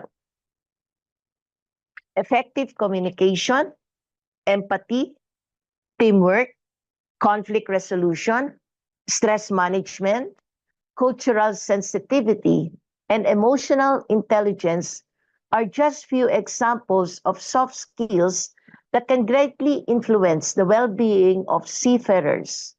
By honing these skills, we can cultivate a culture of respect, understanding, and support on board vessels, creating a harmonious and productive working environment that is conducive to the mental and emotional health of all crew members. By fostering these soft skills among crew members, and promoting a culture of support and well-being on board ships, ship owners and operators can help improve the welfare and performance of seafarers at sea.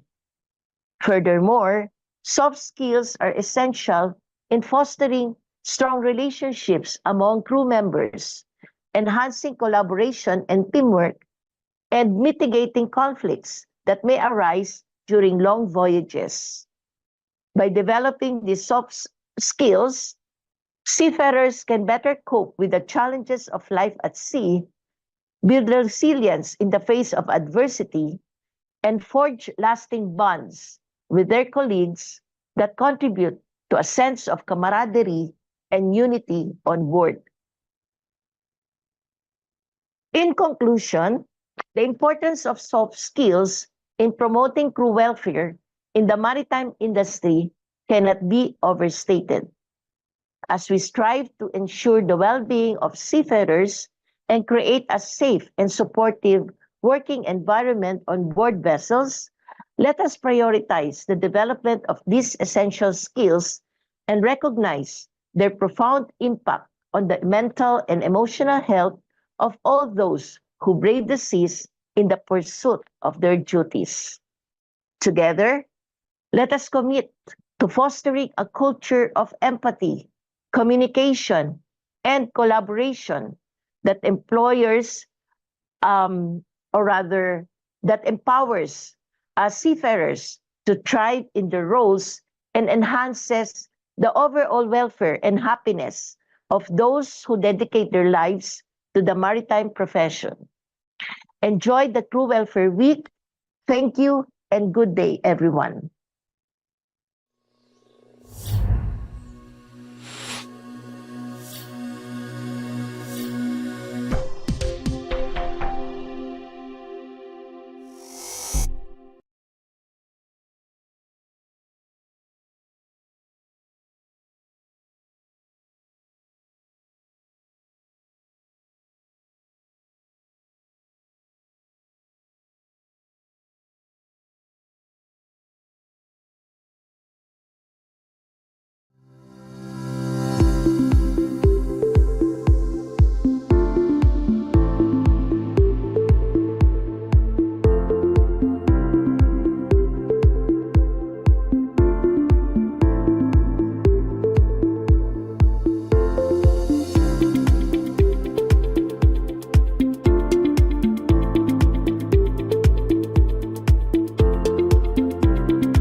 Hello, everyone, and welcome to the Safety for Sea Soft Skills panel. I'm Andre Legubin. I'm the president of the Nautical Institute. I'm also an active seafarer, undertaking STS operations, ship-to-ship, oil transfers in the Gulf of Mexico, in Uruguay, and in Brazil. I have my own company where I offer DNA Marine USA LLC, where I offer consultancy and expert witness work. I'm absolutely honored and delighted to be here today with such an esteemed panel to talk about a really important subject in today's modern merchant marine, soft skills. It's been suggested that soft skills, including emotional intelligence, decision-making, and conflict management, are crucial for maintaining crews members' motivation, productivity, and engagement. That's what we're going to be discussing today. And I'd like each of our panelists to introduce themselves now. We're going to start off with Dr. Angelica Bailon. Angelica, over to you. Thank you very much, Chair, President Andre Legubin. I'm Dr. Angelica Bailon. I'm the director of Maritime Academy of Asia and the Pacific. And I'm so happy to be part of this session chaired by our NI President, Captain Andre Legubin. I really chose this session because of our President, NI Captain Legubin. Absolutely honored to have you here as well, Angelica. Thank you for that. And you're in the Philippines. Is that correct at the moment? Yes. I should have said I'm in Florida in the USA. Adam Lewis. Adam, let's come to you. Please introduce yourself. Welcome. Thank you, Andre, and a very warm welcome from a surprisingly warm United Kingdom today. My name is Adam Lewis, and I'm the head of training and development at Zodiac Maritime in London, and looking forward to taking part in this discussion. Thank you. Thanks, Adam. And we come now to Pangiotis. Please welcome. Hello. Hello from me, from Athens. My name is Panagiotis Kourkoumelis. I am the training and development manager with Cyclades Maritime. Thank you. And finally, on this panel, we welcome Captain Nicolo. Captain, sir. Yeah. Good morning, good afternoon to everybody. I am from the Philippines. I am for more than 50 years in the shipping business, starting from Cadet to be director now of a shipping company, and very, very honored to participate to this panel. And we're honored to have you here. Thank you, sir.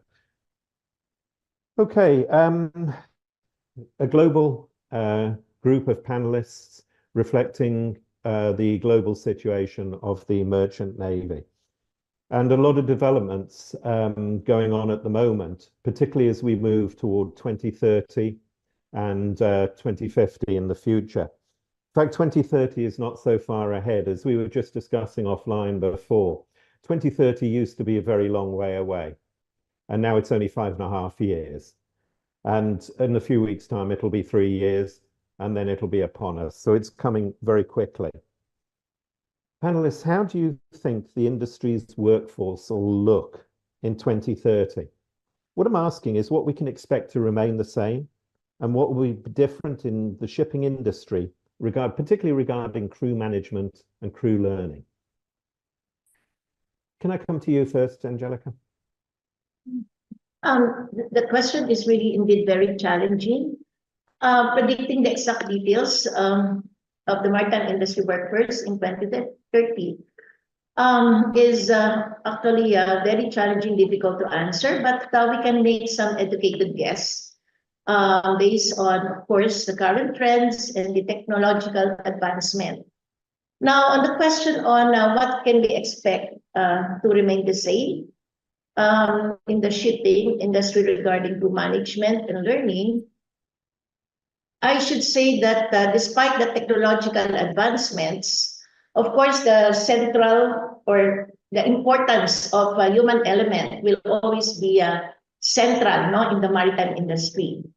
The skilled and experienced crew members will still be needed to operate and manage the ships effectively. And therefore, the training and the certification requirements for the seafarers, they are expected to continue to ensure that crew members have the necessary skills and the knowledge to perform their duties effectively and safely. I would also say that the various regulations governing the crew qualifications, the working conditions, and also the safety standards, they are likely to remain in place or the same to ensure the well-being of seafarers and the safety of the maritime operations. So let me let me think of the other regarding changes. For now, that is what I think will remain the same.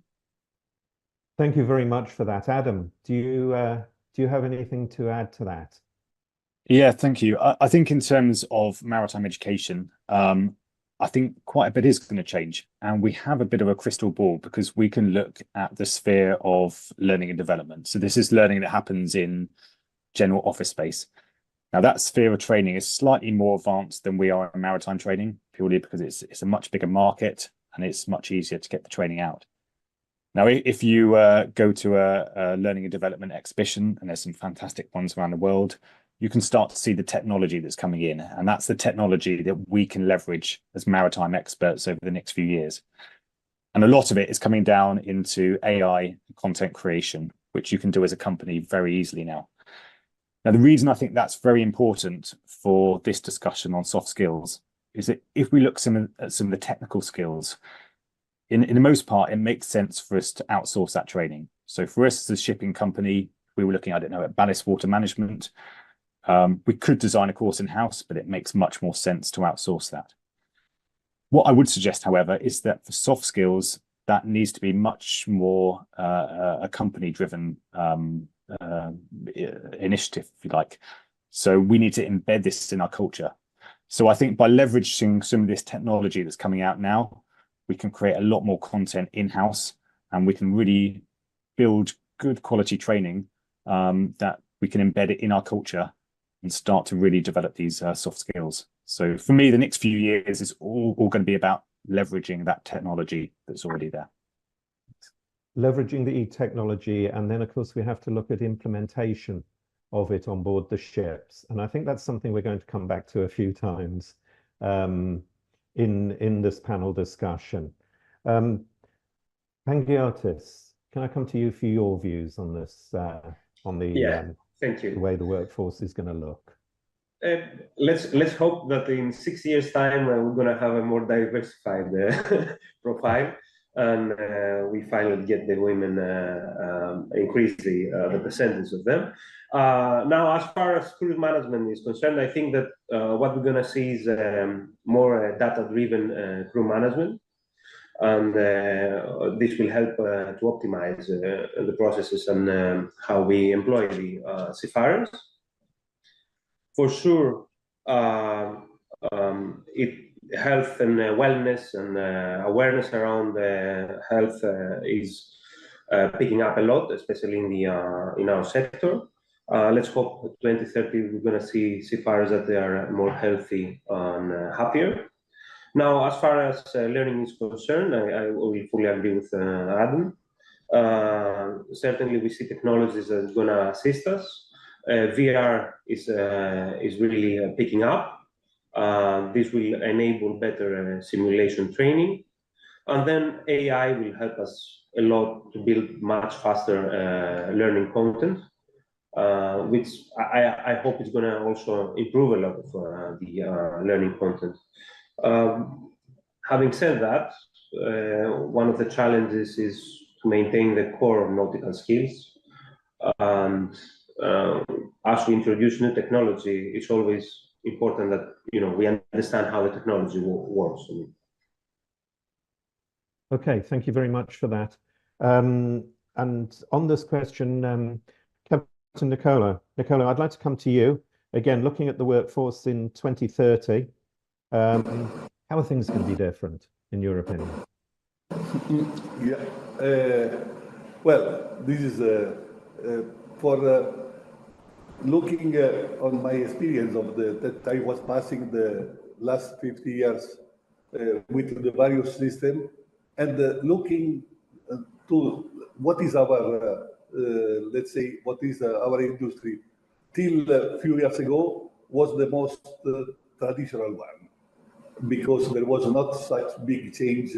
The acceleration that we are putting now on the shipping is so big that for us, that we are the latest stakeholder, it's very hard to follow up and all of that. Besides that, we have a variety of and a surging of a lot of training, and sometimes it's also very hard to try to understand what is the best way or what is the best things that the crew like more or agree more to do compared to the other one.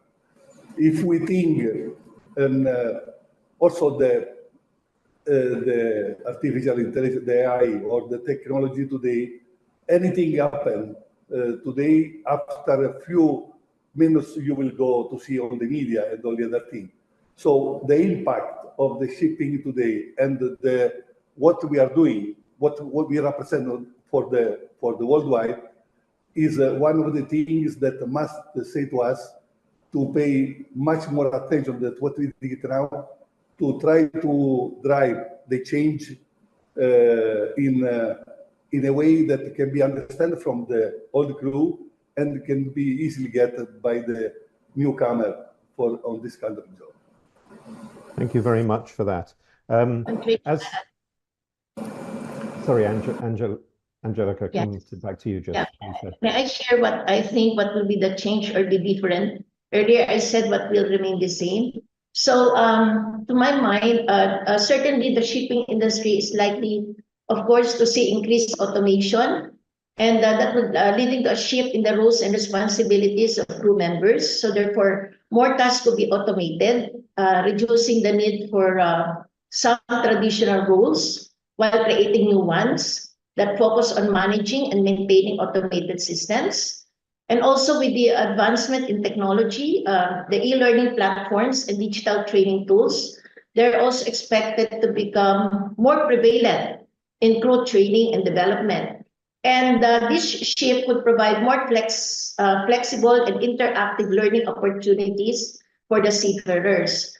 There will also be efforts to promote diversity and inclusion in the maritime industry, which may, of course, lead to changes in the crew composition and management practices, with companies creating more inclusive work environments and providing equal opportunities for all seafarers. Also, there could be a remote, remote monitoring and management technologies that would enable shipping companies to more effectively oversee their operations and also support crew members from shore. And this could change the dynamics of crew management and communication. And also, as the maritime industry increasingly prioritizes sustainability and environmental responsibility, crew training may include new content related to green technologies, emissions, reduction, and compliance with environmental regulations. And therefore, driven by technology, the sustainable goals, evolving workforce dynamics, the maritime industry in 2030 is likely to undergo significant changes. While, of course, certain aspects of crew management and learning will remain constant, it is, of course, still essential for the industry stakeholders to adapt to emerging trends and embrace innovation to stay competitive and ensure the well-being of seafarers. Okay, thank you for that. I think that rounds that out nicely. You know, as an active seafarer, I'm very much an end user of everything that's being developed for ships at the moment, and I see every time I'm a pilot, so as I go on board each ship, each tanker, I see new technology, new procedures being implemented on the ship. And I think of it often very much from the seafarer's point of view. And often I feel that the seafarer isn't represented and isn't listened to. Everything that's sent to the ships, there's very little feedback from the seafarers. I'd like to ask you, with all these developments in technology, how is AI and technology going to impact people on board and ashore?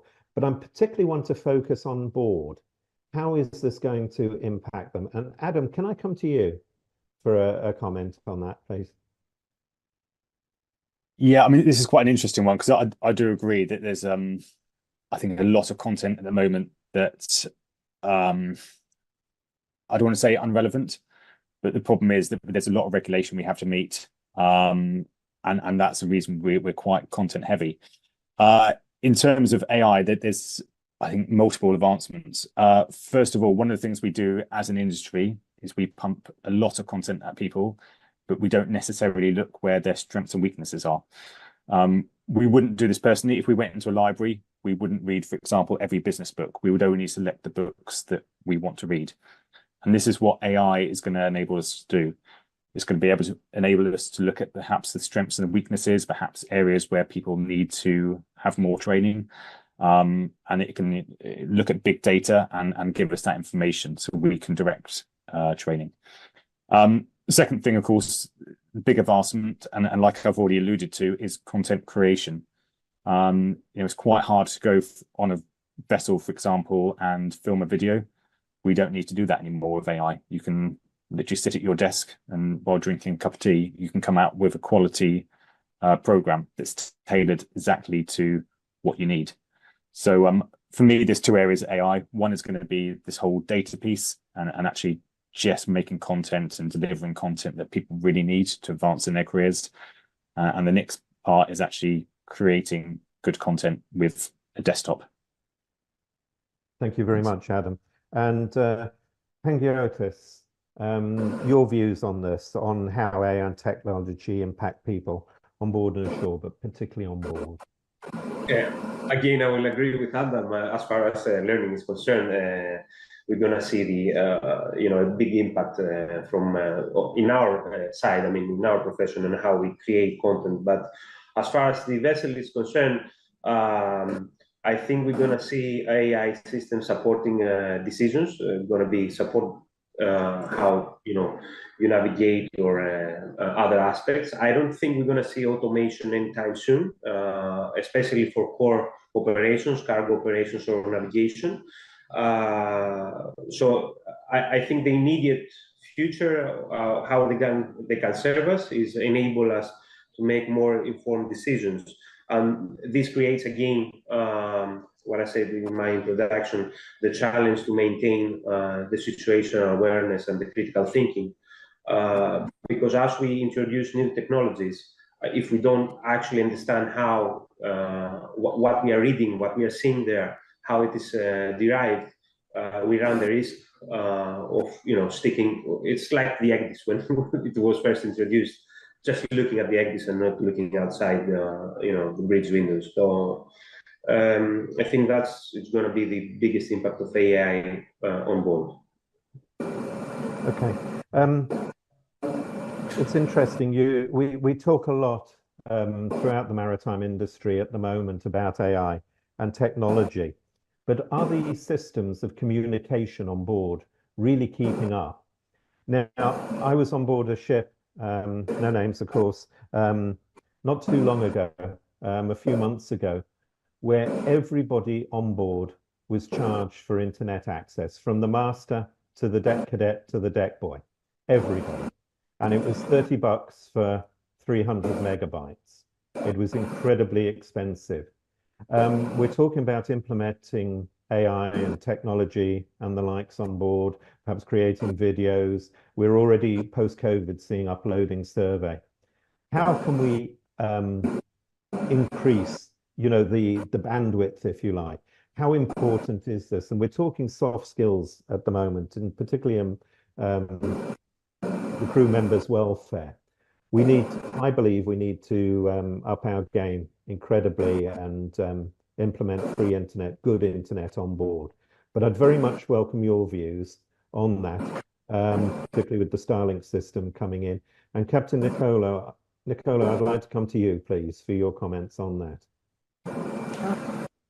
Yeah, I think that the Starlink was one of the, let's say, things that as more talking about the industry. We try already this kind of system is very effective, but the communication, like you were saying, is one of the most attractive things that we can do for the new generation to join the vessel, because they are used to be always connected, and if you say to them that there is no good connectivity and all the other things, they refuse somehow to go on board. But I think that connectivity is also very important today, the good connectivity with the new system of the artificial intelligence. There is a program now where the vessel can be fully controlled by shore through internet, video, and all the other things, and where from the shore the superintendent can control the running hour and the activity and all the other thing on board. With we know that there is already system with sensor and all other systems that give the possibility to analyze all the data in real time, and therefore trying to assist a little bit better the vessel with the automation and all the other thing. So for today, the connection and the good connectivity, I think, is really vital importance for the shipping. And with the advancing of the technology, will become much more important than the thing that is now. Thank you very much for that, Angelica. Regarding soft skills, with the increasing automation, the AI, data analytics, and maritime operations, the crew members need to have strong technical skills to operate and maintain, of course, modern equipment and systems. And of course, the training programs will need to be updated in order to ensure that crew members are proficient in using these new technologies and troubleshooting the various technologies on board vessels. Crew members need to be adaptable, and they need to be very quick to learn new technologies as the maritime industry continues to evolve. They should be open to embracing change and be willing to upgrade their skills regularly. They also need to have a strong awareness of safety and cybersecurity best practices in order to protect both onboard systems and data.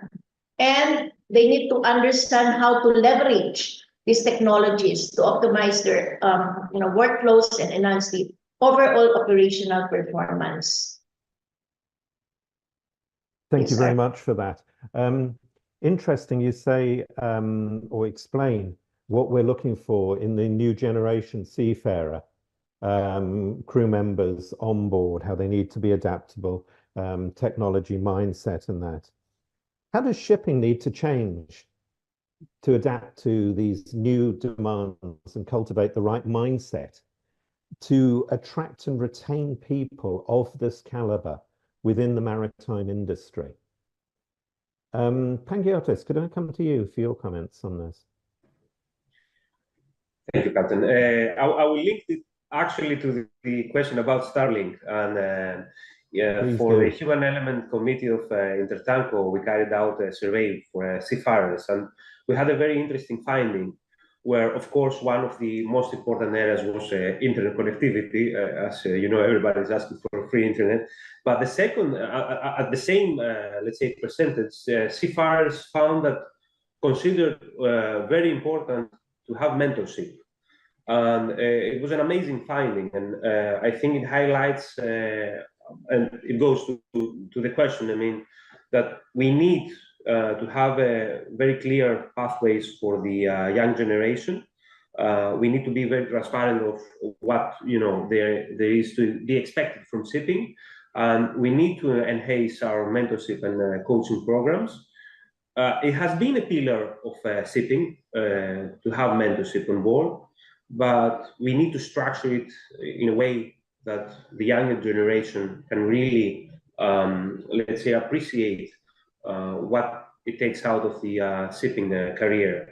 From my experience, I found that a lot of young officers coming into a maritime academy and then onto the vessel, they feel that they are missing out from other friends that they went to a university and they have a career in office. So I think we need to boost up our mentorship and coaching programs. Thank you. Yeah, you're very much speaking to the converted here with mentorship, as that the Nautical Institute has had a mentoring project running, but mentoring on board. I think that's very important, because perhaps when you talk about mentorship there, we're talking about the transfer of experiential knowledge on board, passing on experience one to another on board, rather than a long-term relationship. All I can say is watch this space next week at the Nautical Institute event in the Philippines, because much will be spoken about mentorship on that and the new book that's coming out. Thank you. Captain Nicolo, your views, please, on how we're going to attract and retain people in today's maritime industry. Yeah. Yes, this I think is the most important aspect of our job today, because we need a crew and we need to build up our crew. One of the things that I found that is more attractive with the crew is our career development plan that is very structured from the beginning, starting from cadetship and giving them a clear picture of what can be their future on the company and all the other things. Exactly with the timing that they will remain on the rank, with the training that must be done and all the other things. This is one. And the other thing is the welfare. If you don't have today a very good policy of welfare on board, and that can the must touch all the aspects, the health, the connectivity on board, also the standby wage, if it's the case ashore. I mean, are all things that is there from long time, and we are using only where is badly needed, and not. At this moment, we can say that we are facing very really shortage of the crew, and we needed to use all the tools capable to attract more young people at sea. But I think you need to have really a structured policy that will take in consideration career, welfare, and benefit also that the crew can achieve to have. Thank you, Nicolo. Interesting you say that you think we're facing a crew shortage. And yet I have, particularly over the last 2 years as president, worked with hundreds and hundreds of cadets globally, met them, spoken with them and with their training establishments. And we have a complete disconnect because we have hundreds of cadets trying to get on ships to gain their sea time. But we've heard a lot about crew shortages over my whole career, to be honest, in the Merchant Navy. You know, are we really going to experience a crew shortage, do you think? And if so, where will ship operators need to focus their attention? Angelica, please. Regarding crew shortage, there's potential crew shortage due to various factors, no? Like aging workforce, changing demographics, and of course the increased demand for maritime services. To address crew shortage, the ship operators would need to focus on attracting new talent to the industry by offering competitive salaries, benefits, and career development opportunities. Retaining existing crew members, of course, can be done through incentives, training programs, and good working conditions. Therefore, investing in training and education programs for both the new and existing crew members is very important to ensure a skilled workforce through partnerships with maritime schools, offering in-house training or supporting apprenticeship or shipboard training programs.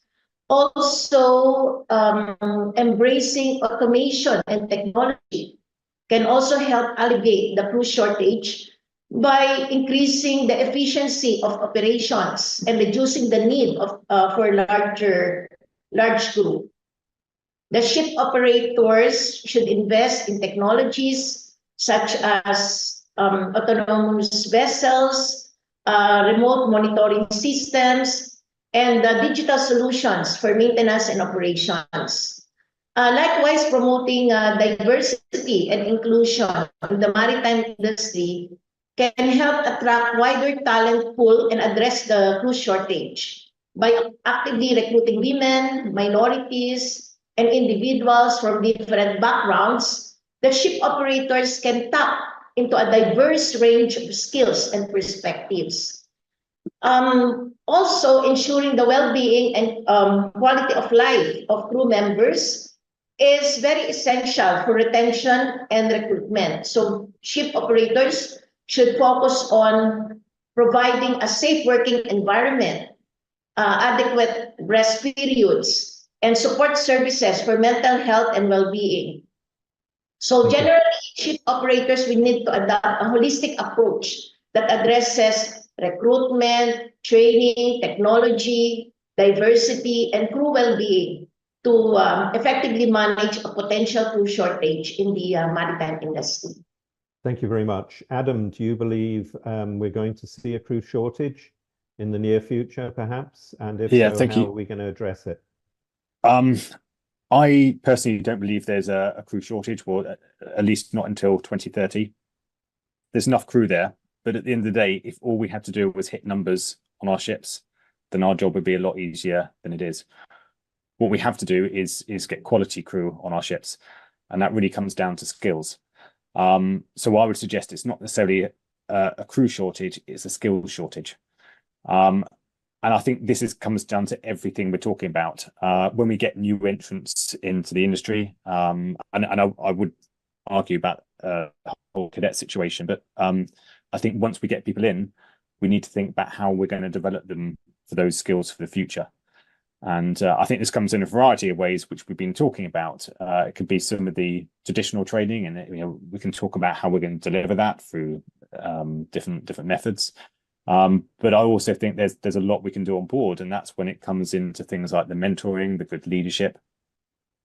So I don't think this is an easy question to answer necessarily, but like I say, I don't think it's a crew shortage per se. I think we're looking at a big skill shortage, which we need to address. Excellent, thank you. Pangiotis, your views on a potential crew shortage?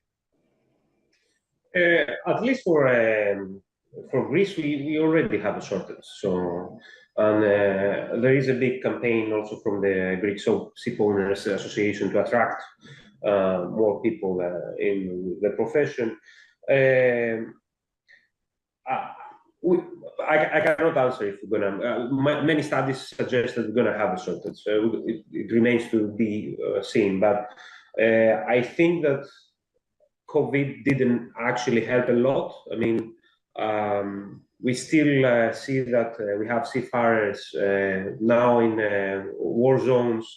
I'm not sure that people really outside the industry really respect seafarers for what they are. I mean, they are key workers. And going forward for the younger generation, because we are attracting people in the industry, I think we have to try harder to show the respect that the seafarers deserve.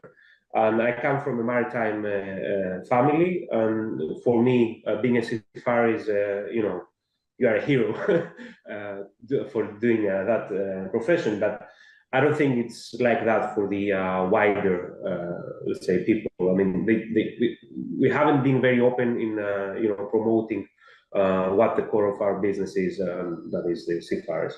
So we at least in Greece we have a problem with recruiting the younger generation. Okay, thank you very much for that. Great insights.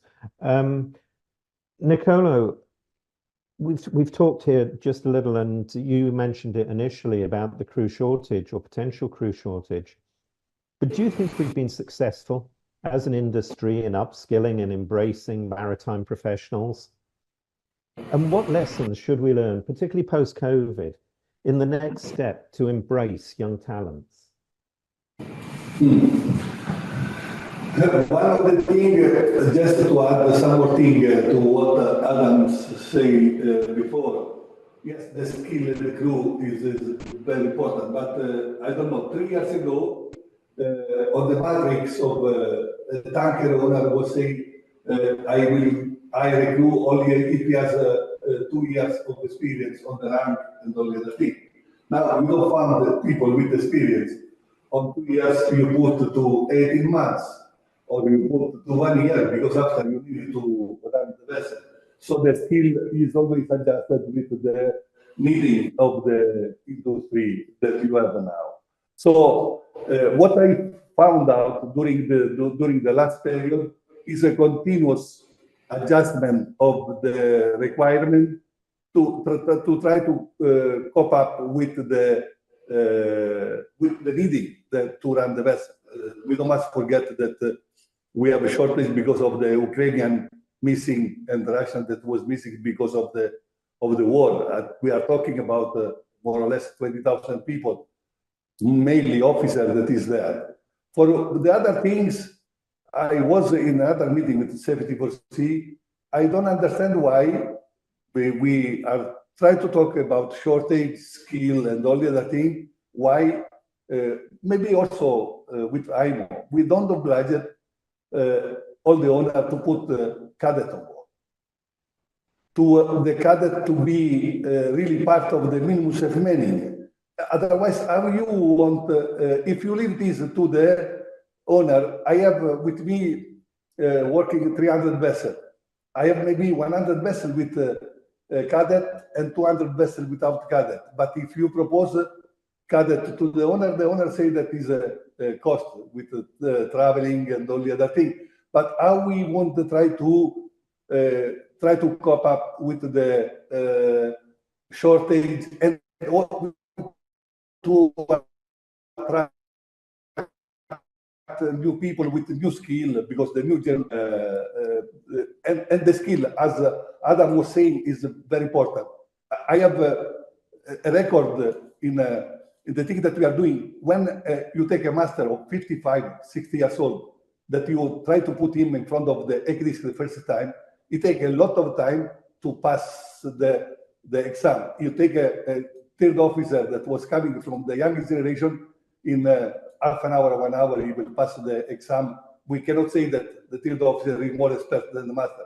It's only a matter of the background that you have and all the other things. So it's a series of things that,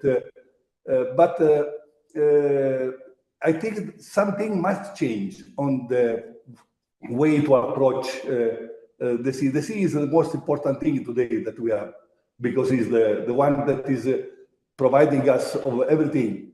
But we are only giving attention now for the emission and all the other things, but at the end, we must run the vessel. And this is the most important thing.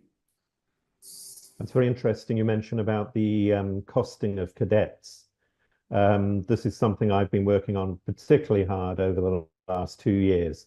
I want to see 2 cadets on every ship that's sailing. I truly believe that's how we have a sustainable future. And for anyone who's sailed and remembers their trips as cadets, I'm sure they could all still find their way around their first ship as a cadet, even now in the latter part of our careers. It's so embedding within the cadets' experience, and to put cadets on ships now while they are in training, particularly with the new dual fuel vessels and alternative fuel vessels, it's just a perfect time. because they're familiar with those vessels when they become a qualified STCW officer on the bridge, in the ETO department, or in the engine room. So we need a sustainable strategy for the crew on board, I believe. What would be your advice to ship operators then to develop a sustainable skills strategy for the crew on board moving forward toward 2030? Pangiotis, can I come to you on this? I think I will reiterate what I said earlier about coaching and mentoring. To sustainably keep up the skills, especially I liked how Adam reframed the previous question and said that there is a skills shortage. If we really need to upskill people and keep them rolling and learning all their life and fostering a learning culture, we need to start early as possible. Sometimes it's not possible, so you get people coming in your organization that they have already established a certain culture. But for us, the best strategy is to have, as I said, clear pathways of their promotion, what is expected from them, how they're gonna develop through their profession, and especially with new technologies, mentoring and coaching need to be cross-disciplinary. So people need to be exposed to different disciplines apart from being a navigator. It's not just being on board and navigating. You need to in nowadays you need to have a much more broader knowledge. And essentially, I think that if you focus on the soft skills and leadership, you're gonna guide all this to the right direction. Thank you very much for that, Adam. I'll come to you now for developing sustainable skills, and I'd also welcome your views on cadets, because I know you mentioned that earlier. Yeah, thank you. So on sustainable skills, I agree. It's all about this culture. So if we look at some of the technical skills which we teach people in, you can more or less expect you send someone on a course and a professional would be able to adapt it. When we look at more of these soft skills, I think it's all about a culture. So if we took leadership, for example, you couldn't expect to put someone on a 3-day leadership course and then for them to be a fantastic leader. It needs to be embedded within the culture of the organization. So I think in terms of that whole sustainability, that's crucial. In terms of cadets, I'm going to be quite biased because we are a company that invests heavily on cadets. Physically, I don't know how possible it would be put 2 cadets on every vessel, but I think it's a nice goal. The whole problem about cadets not being able to find berths, I think this is quite a crucial argument, because in my mind, you get 2 sorts of cadets. Because at the end of the day, you have to be a certain caliber to be an officer.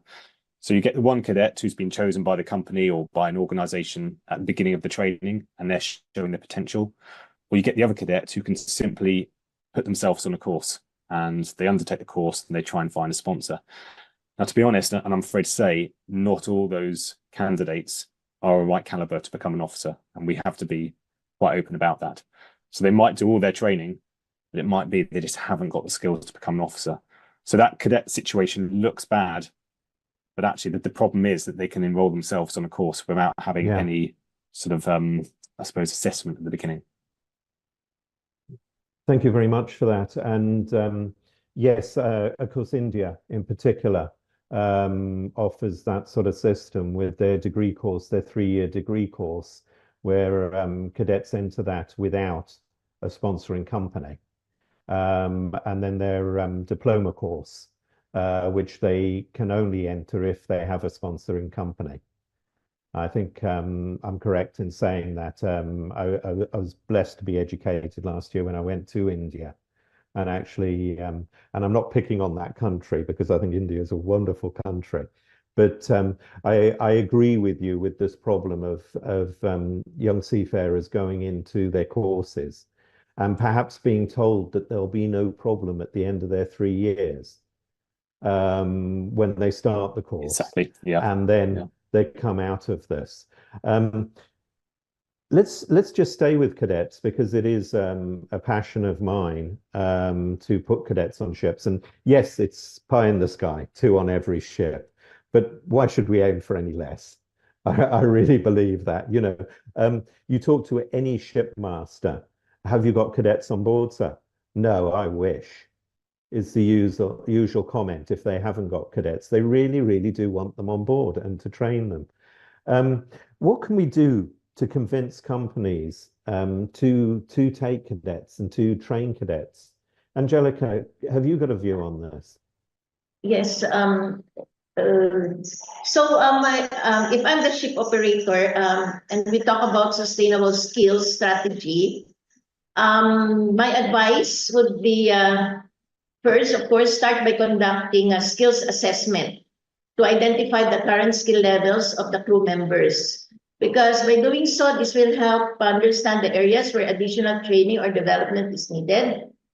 Second, they have to identify the future skills requirement for the crew based on industry trends, technological advancement, the regulatory changes, and the specific needs of the operations.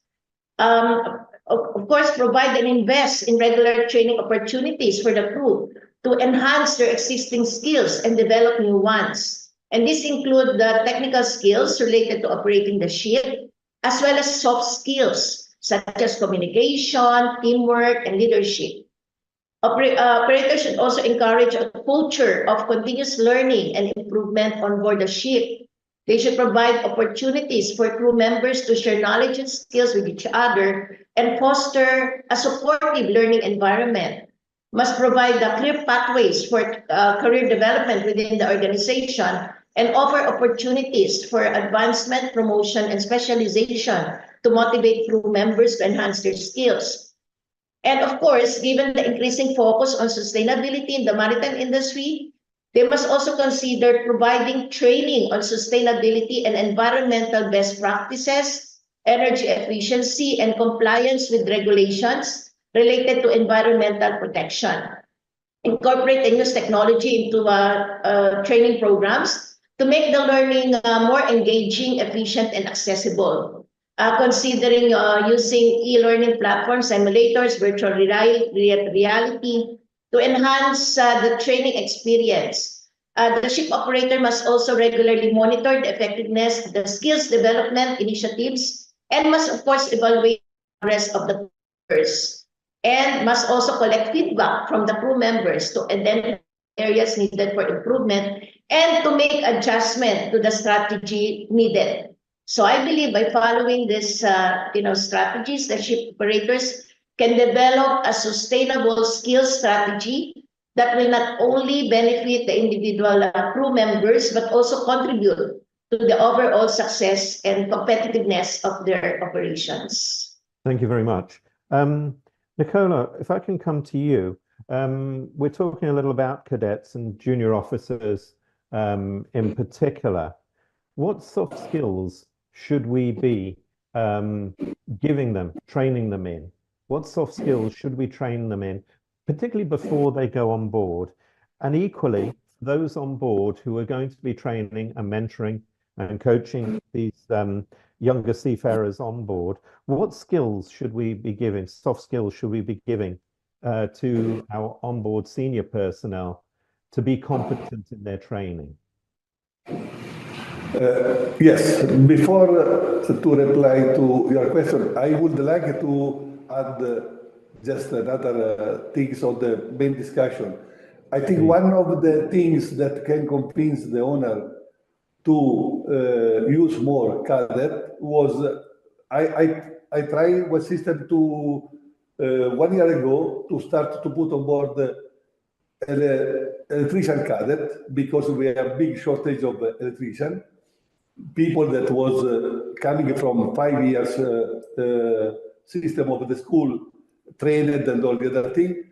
After 1 year, we was capable to produce ETR that was fully capable to run the vessel, with the result that the owner, being that the program was structured with wage and all the other thing, was capable to have a little bit more available crew to do the job and to save money, because the request of the crew, as you know, the most increase of the demand of the crew is will increase also the wage and all the other things.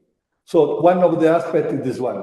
The other things, what we are trying to do in our system, we are trying to introduce the biofeedback, the neurofeedback for the cadet, to try to have the skill on the simulator, is one of the new training that we are doing, and give us the idea of their way to handle also themselves, the stress that they have. This is one of the other things. We have the program that we are training the cadet for 3 months from the school before to go on board, and we are specifically training them for the vessel where they are going. If they are going on board the container, we try to give them a training dedicated for the container, so for tanker or for, and give them an indication. And probably what we do one contract for each of them to let try different type of vessel, because our program expected 3 contract as cadet before to attend the exam and all that thing, and give to them the possibility to choose where they are more oriented, what they like more, and where they are more skilled to cover up with the things. So with this kind of thing, you can choose the people. I fully agree with Adam that not all they can go after for officer, but this is the reason why you must try them under different aspects to try to understand their particular skill, their particular, how we can say, task that they have for the job and all that thing. You can make them happy, and you make happy also the owner, because we have you can prepare people really for the vessel that they need. So it's a sort of thing that we are trying now, and think that is working quite nicely. Thank you very much for that, and I agree, making cadets happy. I find just helping them get on a ship sometimes can make them really happy.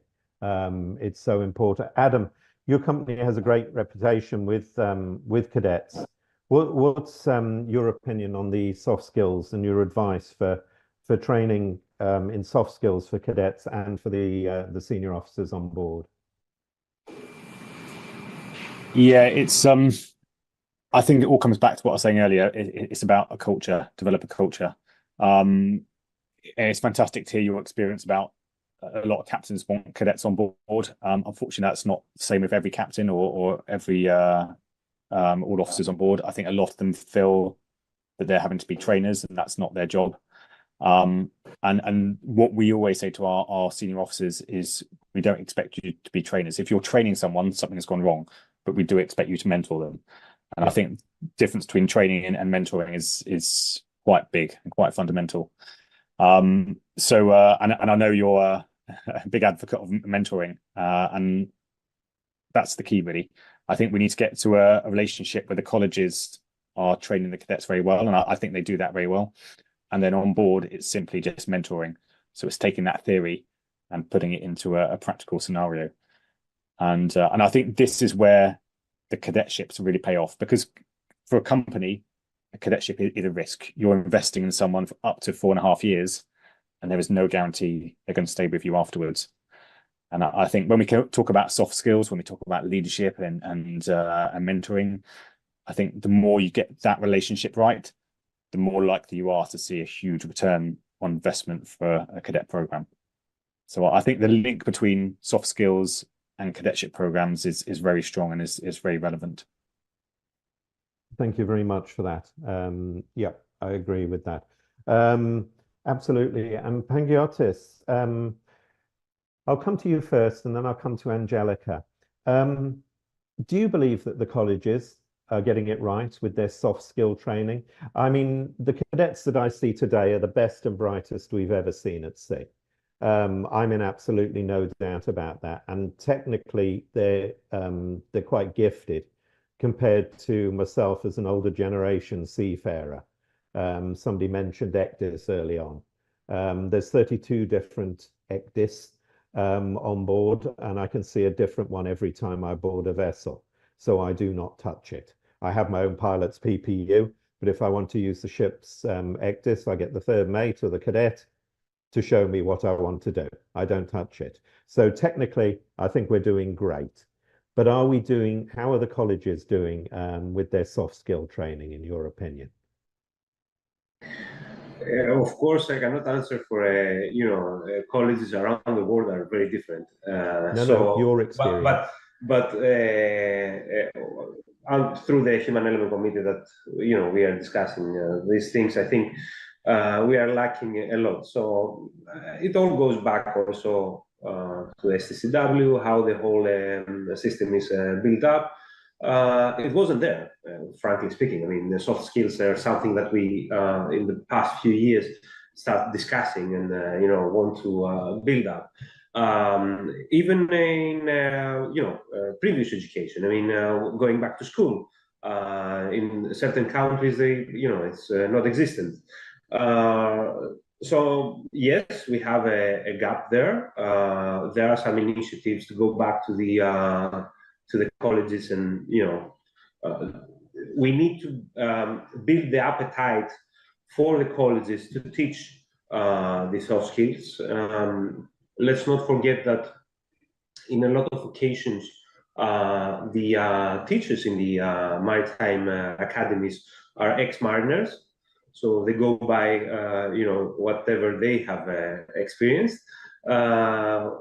So I think we are lagging. I think we need to focus more, and it is imperative that we go back to the maritime academies and start building these things from very early on. Thank you. Angelica, I'm going to come to you as a representative of a well-known maritime academy for your comments on this. Just check your mic. Angelica, check your mic, please. Thank you. There we go. Yeah, I can only provide advice to young people for them to improve their soft skills. That is very much needed for their career development and success, like, of course, communication skills, by practicing active listening, clarity in spoken and written communication, and convey ideas effectively, and of course, engaging in group discussion, presentation, and networking opportunities. Another soft skill is emotional intelligence, by developing their self-awareness, empathy, and ability to manage emotions effectively by practicing to understand their own emotions and those of others in order to improve relationships and work effectively in teams. Now, very important also is collaboration, by learning to work well with others, respect diverse perspectives, and contribute positively to team dynamics, and by participating, of course, in group projects, volunteer work, or extracurricular activities that require teamwork. Adaptability, by being open to change, willing to learn new skills, being able to thrive in diverse environments, and seeking out experiences that challenges one to adapt and grow, such as internship in the or studying abroad, or apprenticeship or training. Problem-solving skills, by developing critical thinking skills, creativity, ability to analyze situation from multiple perspectives, and practicing solving problems independently and collaboratively to hone one's problem-solving abilities. Time management, by improving one's organizational skills, prioritizing tasks effectively, meeting deadlines, using tools like calendars, time tracking apps to manage time effectively. Leadership, very important, by cultivating qualities, leadership qualities such as decision-making, delegation, motivation, taking leadership roles. That is what we do with our students at MAAP, volunteer initiatives to develop their leadership skills. And of course, networking, by building professional relationship and be a member of the Nautical Institute. to seek mentorship and connect the industry with the industry professionals and experts by attending events, join NI, EEST, and leverage social media platforms like LinkedIn to expand professional network. So thank you very much. That's great advice for young people to improve their soft skills. Nicolo, what would you tell a young person going on board your ships, going on board, so let's say stick with the cadets and going on board as a cadet? What soft skills should they have to work well on your ships? Well, one of the most important things, we cannot talk with the Cadet about leadership, but for sure communication, communicability with the other people, resilience, the adaptability on the vessel and all the other things, on the people and all the other things, are all things that they are or the biggest impact of the Cadet on the new life. And for sure, what we was talking before, what Adams was doing, also 2 years ago, we tried to put on board a certified master shipmate on train the trainer, because we was having a vessel where we was having more than one Cadet, special vessel.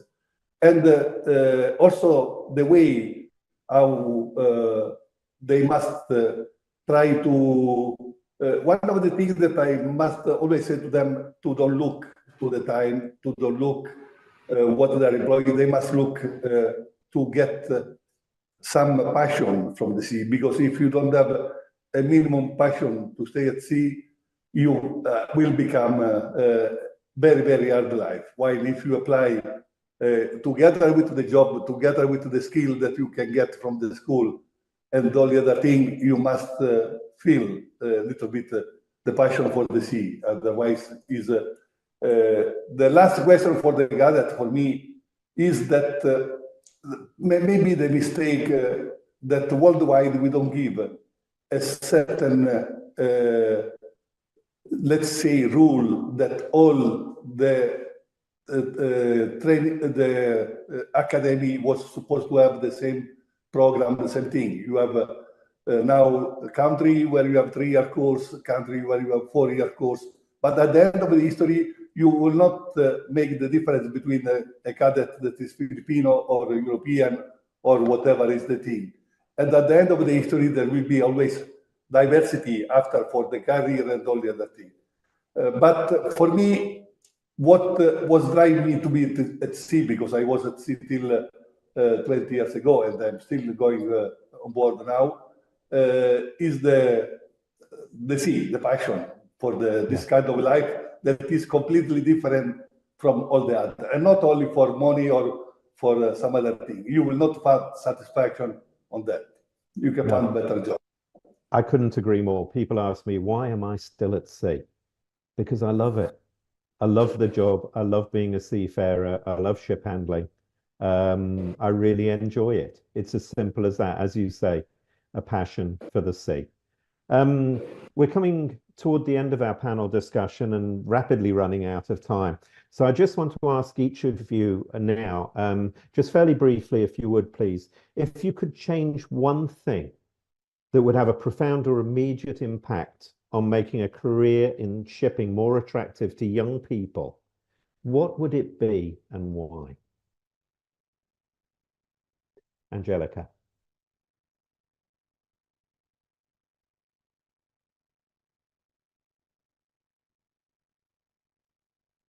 Yeah.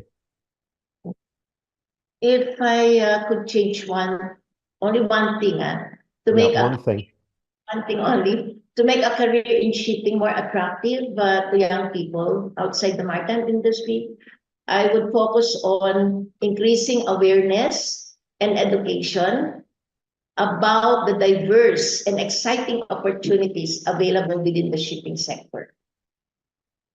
Thank you very much. Adam, what would be the one thing you would change? For me, it would be to I think, adapt a culture of self-continual learning. So I think so far in the industry, we often give seafarers training, which is fantastic. But I think, to meet the skills of the future and this innovative new age we're coming to see, I think the more the young people coming in the industry can adapt to a culture of continually developing themselves, picking up books, say joining an institution, watching TED Talks, the more they do that, I think the more they're going to be ready for this new exciting phase of our industry. Thank you. Thanks very much. And I must just follow up on one thing. How would you do that? Well, I think there's so many free resources now. It used to be that if you wanted to pick up a nautical book, they could potentially cost you hundreds of pounds. I think now with social media, there's really, really good, materials out there. We're talking about soft skills. I've said about TED Talks. You can watch some of the world's leading experts in 15 minutes on a free platform. And I think that's where you can start to find these resources. We might need to lead young people to them because that's easy for me to say with 20 years in the industry. So we might need to create pathways, learning pathways. But, sitting on a train and watching a TED Talk rather than listening to a newest Dua Lipa album, that's the maritime professional of the future. And that comes from self-directed motivation. Excellent. Thank you very much. Panagiotis, your views. What are you going to change? I think ship owners are going to hate me with what I want to say, but I think changing the work-life balance and reducing the time on board, or at least optimizing the rotations, would instantly make the profession more attractive. I think a lot of young people are put off from the long times on board. Thank you very much. And Nicolo, finally to you, what are you going to change to make a career in shipping more attractive to young people? It's a sort of dream that I was having also when I was at sea. Continuity and assurance of a job that we don't have. Today, whenever you sign the contract to go on board, you sign the contract, you finish the contract, any kind of communication as a matter of law, you terminate with the owner.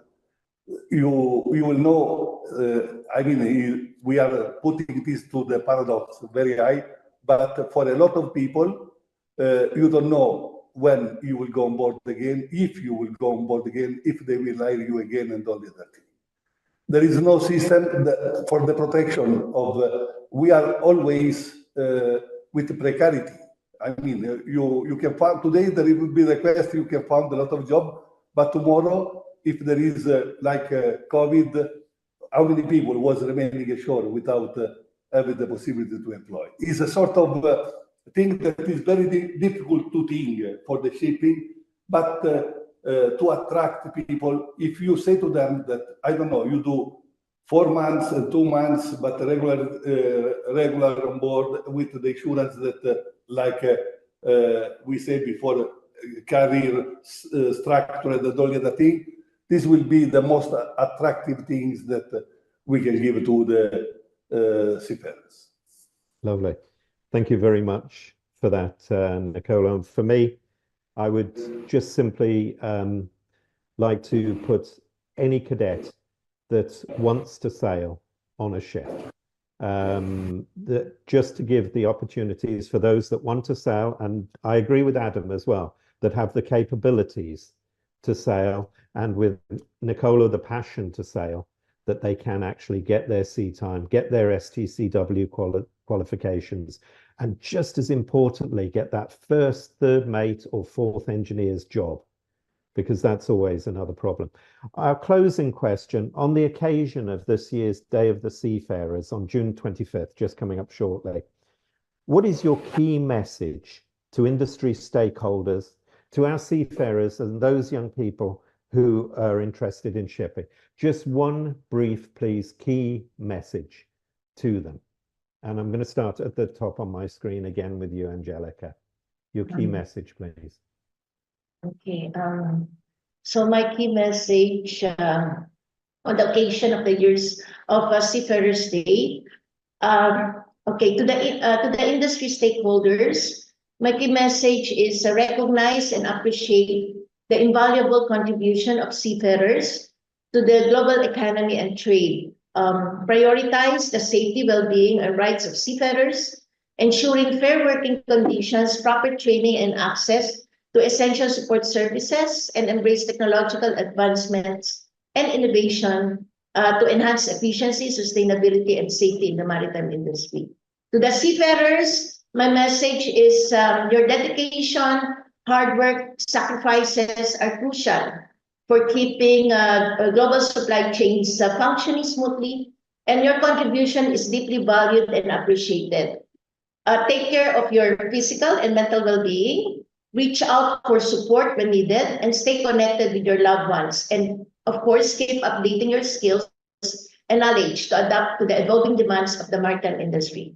And lastly, to the young people interested in shipping, my message is the maritime industry offers diverse career opportunities, from seafaring roles to onshore positions in areas like logistics, operations, technology, and sustainability. Pursue education and training in maritime-related fields to equip yourself with the skills needed for a rewarding career in shipping. And stay curious, proactive, and open to learning from experienced professionals in the industry. Networking and mentorship can be valuable assets in building your career. So let us use Seafarers Day as a reminder to support and empower seafarers, promote sustainable practices in the maritime industry, and inspire the next generation of maritime professionals to contribute to a thriving and responsible shipping sector. Thank you. Thank you. Thanks, Adam. Your message to the industry. I think the most exciting thing happening in the industry at the moment is the young people we're recruiting. And I personally get to meet a lot of them at careers fairs, and I think the skills they're bringing and the motivation, fantastic. We've got a lot of issues in the industry that we need to address. Things like environmental, the technology doesn't even exist to solve those problems at the moment. So for me, it's not going to be technology answer. It's going to be a people's answer. Like I said, these young people are fantastic. So all we need to do is make sure we bring them into the industry, keep them, and then I think our industry has a very bright future for the next few decades. Thank you. Thank you very much, Adam. Yves. Going out to the younger people, I would say that the maritime sector is an exciting and a promising sector, and anybody belonging should be proud to belong in the maritime sector of being a seafarer. That would be my message. Thank you very much. And Nicolo, your message, please, to industry on the Day of the Seafarers. One is to ask to the stakeholder to reinvest a little bit more of part of the income for the welfare and the training of the people. The other thing is that we will consider the seafarers always key worker, not only when we need, but always on the normally practice of the work. This was achieved during the COVID, but we were supposed to have the COVID to understand that the seafarers was the key worker. So more consideration for the job that the seafarers they are doing, and this I think will be much more than all the other things. Thank you very much for that. And my key message would be to the cadets, to the younger career professionals. It's a great industry. It's a great career. Yes, we talk about a lot of problems, but that takes nothing from actually being on a ship at sea and watching the sunrise or sunset. It's still awesome. And I don't care what everyone says. I enjoy that twice a day when I'm at sea. To our seafarers, I just say thank you for your service. Without you, the world would be nothing. Absolutely nothing. And to our industry members ashore, my message to you is listen to the seafarers. Please take feedback from the seafarers in a rush to save the environment, to implement new trainings and technologies on board. I feel there is a lack of listening to the seafarer and taking feedback from the actions that you have taken. So please take feedback, listen to your seafarers. We are career professionals out there. doing our job with the best interests of the ship owner at heart. We're all there with one aim, and that is a safe voyage, safe and expedited voyage. I close the panel with my sincere thanks. I've really enjoyed this discussion. It's been just incredible to listen to you speak today. To Dr. Angelica, to Pangiotis, to Adam, and to Captain Nicolo, my sincere thanks for taking part in today's panel, for giving up your time for this and sharing your thoughts. And to Safety for Sea, my sincere thanks to you as well for allowing us to meet together today and to discuss soft skills. To those of you watching today, thank you very much for your time. I hope you've enjoyed the panel. I'm Andre Leguma. Enjoy Seafarers Day, and thank you for watching. Bye-bye.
Hello and welcome to the Nautical Institute presentation on familiarization with alternative fuels.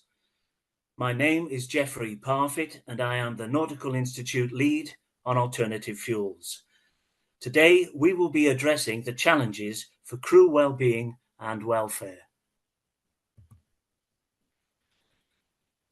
We are currently in the early stages of the fourth industrial revolution, an era of high emerging technology and artificial intelligence, resulting in rapid changes in technology, industries, and cultural norms due to increasing interconnectivity and automation.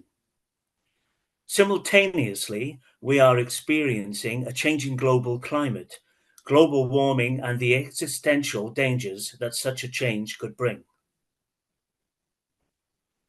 Ships are responsible for 3% of global greenhouse gas emissions, and during 2023, in support of the Paris Agreement, the IMO adopted a revised strategy with an undertaking to reduce greenhouse gas emissions from ships by 100% or close to by 2050. In order for the shipping industry to meet the net zero greenhouse gas emission targets, the industry has to use alternative fuels. So what is the issue, and why is there so much concern over the alternative fuels? Currently, there is no data concerning the operational use of these fuels. Therefore, these fuels possess an elevated operational and environmental risk. In other words, the shipping industry has no previous experience of using these fuels. So how do we address issues such as workers' rights, environmental justice, community impact, and inclusive decision-making, as these all impact on seafarers' well-being and wellness?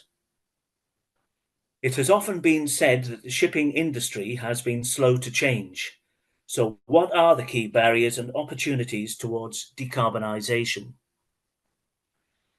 Ammonia and methanol fuel vessels are now being built, and owners cannot wait for the IMO guidance on these fuels, as guidance will not be introduced until 2027 at the earliest, with some estimates as late as 2035.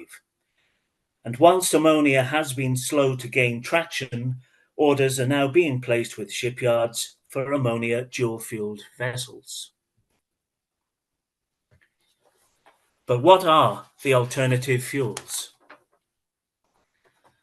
The term alternative fuels was coined and is used at the IMO, and it refers to all fuels that are alternative to fuel oil, such as heavy fuel oil, marine gas oil, and very low sulfur fuel oil. This means that LNG, which is often described as a transitional fuel, is an alternative fuel under this definition. But what are the proposed alternative fuels? Currently, we have LNG, methanol, ammonia, hydrogen, electric fuel cells, and nuclear. While some may smile at the nuclear option, over the last 3 years, there has been rapid development of small modular reactors, and a new NGO, NEMO, was formed earlier this year to represent nuclear power in the maritime industry. Whilst nuclear may not be the short-term solution, it may be a partial solution in later decades. LNG is very popular at the moment, and the bulk of dual-fuel orders are for LNG dual-fuel vessels. However, due to LNG being a fossil fuel and the susceptibility to methane slip, LNG is often viewed as a transitional fuel. Therefore, the main contenders in novel fuels are methanol, ammonia, and hydrogen. Methanol and ammonia for deep-sea vessels, and hydrogen fuel cells for shorter sea trade and riverine traffic. So what's to be done? In order for crew to operate these vessels safely, it is imperative that proper training and familiarization is ensured prior to operational contact. This training should involve all STCW qualified crew, as they will all have an emergency preparedness function But what relevant work is being carried out to educate seafarers? During April this year, the Maritime Technologies Forum published a paper focusing on the weaknesses within the current ISM code, with particular emphasis on a company's safety management system. This paper highlights the necessity for company executives to understand the nature of these novel fuels, the importance of the DPA, and the qualification necessary to hold that position. It also covers the familiarization and training of the crew with specific emphasis on the relevant fuel.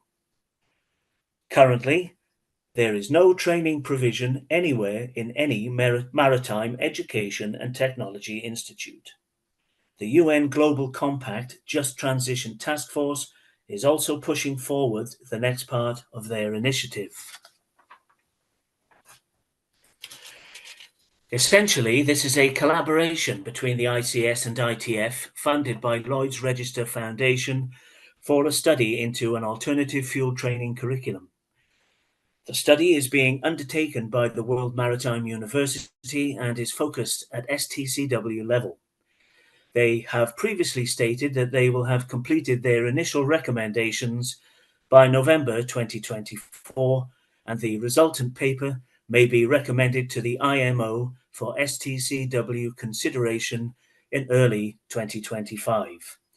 If that were the case, any such recommendations would not come to pass until at least 2027. So what does the future look like? The UK MCA will recommend that vessels operating with these novel fuels should use existing IGF code courses for LNG fueled vessels with an additional familiarization course for the specific novel fuel. Currently, there is no such course available. So what else is being done? The Nautical Institute took part in the MTF initiative and is taking part in the UN Global Compact Just Transition Initiative.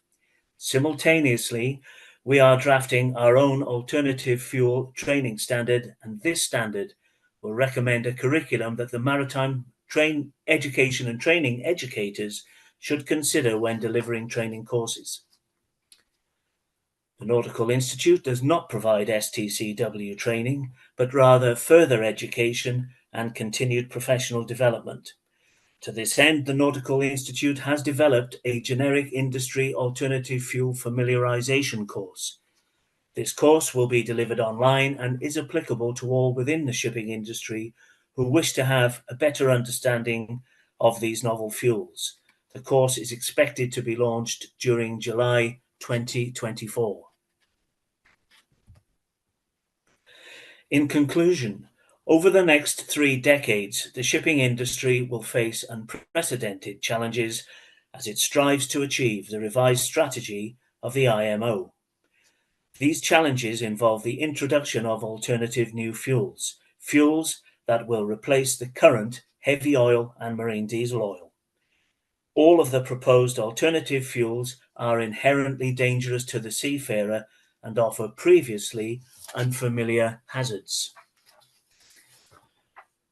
What we know is that the industry will be required to develop higher crew competence levels when interacting with these fuels and rethink the approach to storage, handling, and safety. Here at the Nautical Institute, we believe the seafarer must not be forgotten on this journey. The seafarer is on the front line and therefore the most at risk.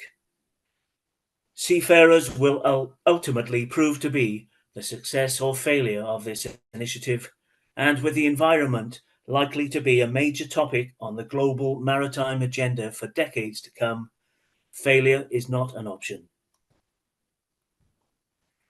On behalf of the Nautical Institute, thank you for listening to this presentation.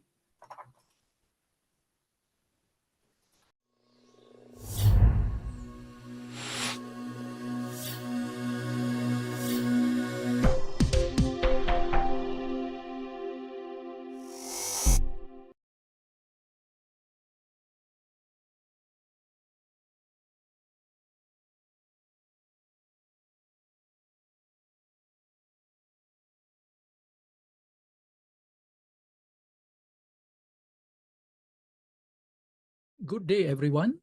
Thank you for joining me today. My name is Captain Muhammad Saleh from Singapore Maritime Academy at the Singapore Polytechnic.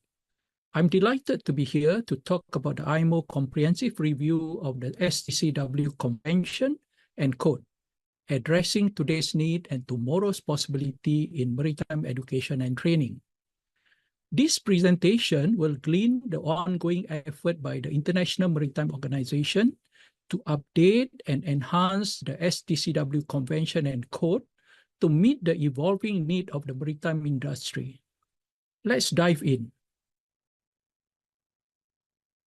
The STCW Convention and Code are cornerstone framework that set the standard for training, certification, and watchkeeping of seafarers globally.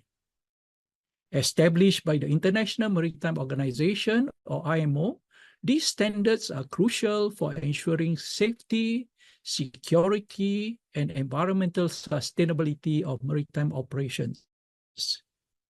Given the rapid changes in technology, industry practices, and regulatory requirements, the IMO has initiated a comprehensive review of these standards. Today, I will be discussing the current challenges we face and the opportunity that lies ahead. The STCW Convention was first established in 1998 and came into force in 1984. It was a significant milestone in the maritime industry, setting the global standards for seafarers training, certification, and watchkeeping. Major amendments were made in 1995 and again in 2010 with the Manila Amendment, reflecting the need to adapt to new challenges and technologies. The primary objective of the STCW Convention are to ensure that seafarers are adequately trained and competent to perform their duties. These standards have a profound impact on the global maritime industry, enhancing the safety and efficiency of maritime operations. However, the dynamic nature of the maritime industry necessitate ongoing updates to these standards. Today, we face several significant challenges that necessitate a review of the STCW Convention and Code. Firstly, the rapid technological advancement in shipping, such as autonomous ship and digital navigation tools, require new competencies and training methods. Secondly, increasing automation and digitalization are changing the nature of maritime jobs, necessitating updated training programs. Thirdly, stricter environmental regulation demand greater emphasis on environmental training and awareness. Additionally, enhancing safety measures to prevent accident and incident remains a priority. Finally, there are persistent gaps in global implementation and compliance with the existing standard, which needs to be addressed. The comprehensive review by the IMO should focus on several key areas. One major focus is the assessment of current training standards to ensure they are up to date and relevant. Another area is the integration of new technologies and digital competencies into training programs.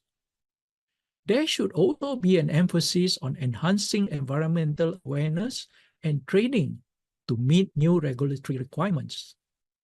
Improving safety and emergency preparedness training is another critical area given the ongoing risks in maritime operations. Lastly, the review should aim to address the mental health and well-being of seafarers, recognizing the unique challenges that they face. An essential aspect of this review is the involvement of various stakeholders. Member states of the IMO play a critical role in providing input and feedback. The maritime industry including shipping companies, also contributes valuable insights into the practical needs and challenges faced in the field. Training institutions are key stakeholders as they are responsible for delivering the training and education to seafarers. The seafarers themselves provide first-hand perspective on the effectiveness and relevance of current training programs. Additionally, collaborations with other international organizations ensures a holistic and coordinated approach to updating the standards. The comprehensive review should result in several positive outcomes. First, we anticipate modernized training and certification standards that better align with current and future industry needs. This will enhance the global implementation and enforcement of the standards, ensuring more consistent and effective training worldwide. Improved seafarers' welfare and safety will be a significant outcome, addressing both physical and mental health. Another expected outcome is greater environmental sustainability with updated training reflecting the latest environmental regulation and best practices. Overall, these changes will contribute to a safer, more efficient, and environmentally friendly maritime industry. The review also presents numerous future opportunities. One of the most exciting is the adoption of innovative training methods such as virtual reality and simulations, which can provide more immersive and effective training experiences. There is also potential for increased use of e-learning and remote training, making education more accessible to seafarers worldwide. Stronger international cooperation and standardization can lead to more consistent and high-quality training globally. Additionally, there are opportunities for career development and upskilling for seafarers, helping them to stay relevant in the rapidly changing industry. Lastly, these efforts will contribute to safer and greener maritime operation, benefiting the entire industry. I shall conclude my presentation now. The comprehensive review of the STCW Convention and Code is a crucial initiative by IMO to ensure that our maritime training and certification standards are fit for purpose in the 21st century. We face significant challenges, including technological advancement, increased automation, and stricter environmental regulations. However, these challenges also present opportunities to innovate and improve our training program. The IMO is currently working with all stakeholders to develop standards that enhance safety, efficiency, and sustainability of maritime operations. Everyone here should try to engage in this process and contribute to the future of maritime training and certification. Thank you for your attention. Feel free to reach out to me if you have further inquiries. Thank you once again for joining this session, and I wish you all the very best in the years ahead. Thank you so much.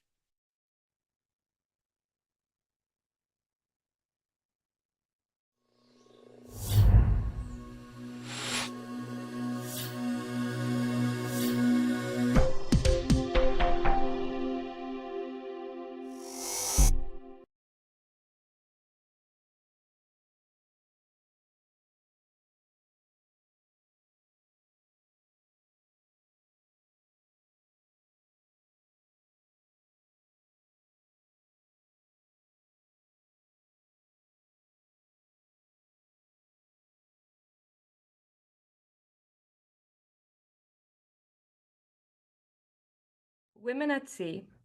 We all know about the numbers. According to the ITF 2020 report, women make up 1.2% of the world's seafaring workforce.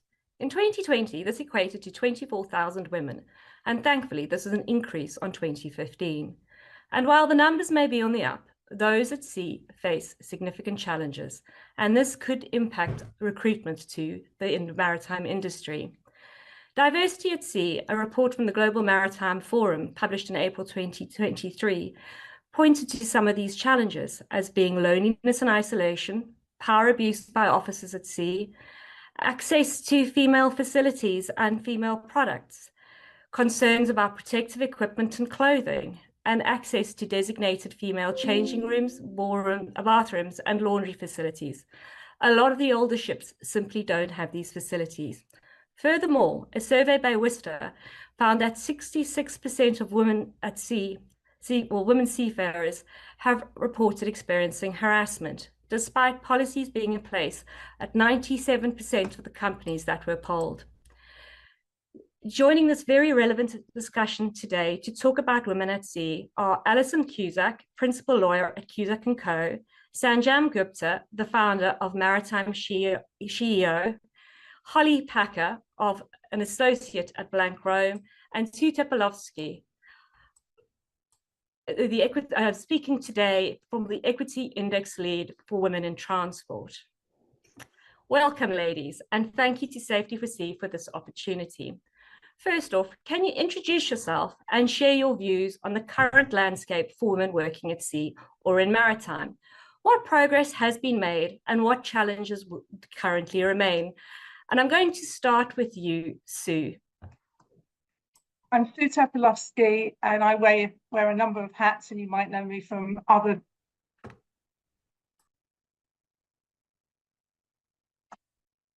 hats that I wear. So basically, when I got involved with the equity indexes, because I wanted to see how maritime compared to other transport industries. So how does maritime look against rail drivers and things like that? And what lessons could we learn from those other industries? So that's what I was very keen to bring into this discussion. It's not just about maritime, but it's also about how we can learn from other transport sectors that are very male dominated, and maybe use some of the things they're doing to improve the number of women at sea. Thanks, Sue. Over to you, Sanjam. Thank you, Nicola. Hi, everybody. I'm Sanjam Sahi Gupta. I'm based out of Mumbai, India. I'm the founder of Maritime CEO, as well as the founder of Vista India. And in my day job, I'm second generation in the family business under the name of Seafarer Shipping. So I think in the recent years, there has been significant strides, but challenges still exist. We've seen increased participation of women in seagoing as well as shore-going roles. There have been policy changes. Many countries and organizations have implemented policies and initiatives to promote gender equality. There have been advocacy and awareness, growing recognition of the importance of gender diversity, the business case for diversity. But the challenges still remain. So we have to challenge deep-rooted gender stereotypes. There's a problem of work-life balance. There's still a lack of representation of women, and recruitment and retention, which remains a challenge because there are lack of awareness of the career opportunities within the maritime industry, and especially for the women, it's not seen as the career to do. Thank you, Sanjam. Alison. Hi, I'm Alison Cusack, and I founded my own maritime law firm in 2018. And for 4 years, I was the Worcester Australia president, which is how I got to know so many of the ladies on this call. In terms of strides and progress, I have seen firsthand, because I've been spearheading it in Australia, strides that we've made in terms of awareness and having literally a seat at the table with that. Organizations such as IMPA, the Marine Pilots Association, have been really championing getting more women pilots around the world, and I've been working with those groups, which is really gratifying to see. The biggest challenge remains is that men who are in power, too many of them, are not putting their money where their mouth is. They're not putting the money for the wages. They're not putting the money for the training. They're not putting the money for the initiatives. And they're still going, but what possibly could I do as a CEO of a large organization with huge influence? Golly gee, it's all so much and so hard and just a little bit beyond my power. That's the challenge that I see today. Thanks, Alison. And over to you, Holly. What challenges do you see? Well, good morning, everyone. My name's Holly Packer, and I'm an associate at Blank Room LLP, where I primarily practice maritime and environmental law. And prior to my attorney experience, I was also a Coast Guard officer where I served for a number of years. So, from my perspective, I think that there has been an increase in, women going to sea, just anecdotally from the Coast Guard Academy. When I attended a number of years ago, it was at around 30% females. And now the graduating class, I think, was close to 50%. And that was a far, difference from in 1980 when women were first allowed to attend. And, there were less than, 10 individuals who were women who were attending the Coast Guard Academy. So, I think, women have reached, I would say high levels of leadership in the Coast Guard as well as, in the industry. But I do think that we still have, ways to go due to some, inequity issues that exist at all levels of, the career service. So excited to talk about some of these issues today. Thanks, Holly. Now I'm going to come back to you, Alison. You've got an interesting career. You've been in academia, you've been in liner shipping, you've worked with Western Australia. And the question I wanted to ask you was, what are the main attributes that you think are important to succeed as a woman in the maritime industry? And what do you think needs to be considered to attract more women on board? So for me, it would definitely be a passion for the industry, and also just sheer grit and determination to get through those many, many moments and death of 1,000 cuts of the, oh, but it was just a joke. Oh, why are you so uptight? Oh, why do you have to complain about everything? Oh, you're lucky we even let you. You should just be grateful for any opportunity. Don't you know that you're just the diversity hire? Oh, that was just a joke. And this is not just my experience. Having been the national president of WISTA for 4 years, I was fortunate enough to gain the trust of a lot of women, not only in Australia, but around the world, who would feed back these questions going, is it me? Am I the problem? What have I done wrong? And then I would have to say to them, it's not you, it's your environment. And I want to get into physical altercations with certain people. So the biggest success that I've seen is accepting help and asking for help. And again, accepting that even though it's frustrating because you want to be independent and you want to think you've done it all yourself. And then in terms of how do we attract more women, we need to show public consequences for men behaving badly, because all my feeds on LinkedIn are about the Coast Guard sexual assault congressional hearing. And all I want to see is consequences and call outs to go with the gender equity commitment. Excellent. Those are some quite strong insights. Does anybody have anything that they want to contribute on what they think the attributes are? Okay, well, I'm going to come over to you, Sanjam. You've spent 2 decades with Seafarer Shipping, a family-owned business. What opportunities exist for women to advance their maritime careers? Do you see any particular barriers that women might face in climbing the ranks? Thank you for that question. So I've been working for 2 decades and a lot has changed. I remember when I first started, I would be the only woman in the room at many association gatherings, and the speaker would simply address the gathering as gentlemen. I remember this particular incident where I went to a client's office and they kept waiting to start the meeting. And then I asked them, why are you waiting? They said, we're waiting for your boss to arrive. And I said, no, the meeting is with me. So there have been instances such as that. And I think today it's much better. I don't face that. So I think that has definitely, things have got better. Association gatherings, there are more women, there are more women visible, there are more women speaking up. But I think that there's a lot more to be done. I think women today have access to mentorship programs, leadership development programs. Maritime SHIO had the Leadership Accelerator Program for Women in Maritime, which the IMO funded for 3 batches. We had 90 women across developing countries go through that Leadership Accelerator Program with really good results. So I think there's a lot of resources out there today. I think people are realizing the business case for diversity, and they're realizing it's not just the right thing to do, but it's something that they need to do to make their companies prosper, to make, I think, even nations prosper. We know that diversity has a big hand there. So I see the change in mindset coming slowly but steadily. But as Alison said, we still have the all-male manels, as they are called, and we're still waiting for the day where we have more women representation other than in just female-led panels. Excellent. Thank you so much for those insights. I think we all know about people sort of waiting for women to either present the tea or take the notes, and, you know, how upsetting it can be as a senior leader in the industry. Sue, given the work you do on women in transport, what do you think it'll take for the maritime industry to empower women within the maritime industry? What role would management play in this shift?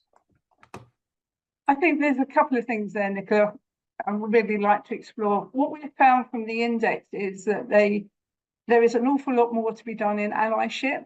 And I think that's something that the maritime industry hasn't explored enough.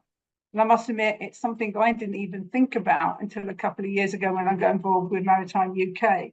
It's about how both male and females can actually become an ally and help promote women and help women to understand and navigate the way around the industry. And this is done very well in the RAL industry. So it's something I think we can learn, is actually to build up these allyship structure. Now, to be an ally, there's 7 different types of an ally. You can just be a passive ally, and you can be a more aggressive ally. But it's about thinking about how we can support people. So if we're in a meeting and somebody's not being listened to, we bring them into the conversation if we are. If we see somebody that is being intimidated, that we can help to speak up or be there by the side afterwards and support them. They're very subtle things. So it's not about mentoring. It's more about actually being at the moment and seeing what's happening. So I think that's something. The other thing I'd like to say is it's about fostering relationships across. So I think, you know, we can actually learn a lot from each other. And that's why I was really keen to do this work is, so how can we actually learn from other industries and other sectors that are going through similar things to ourselves? So it's about allyship. I think it's about speaking up, but also I think it's about being there at the moment and seeing.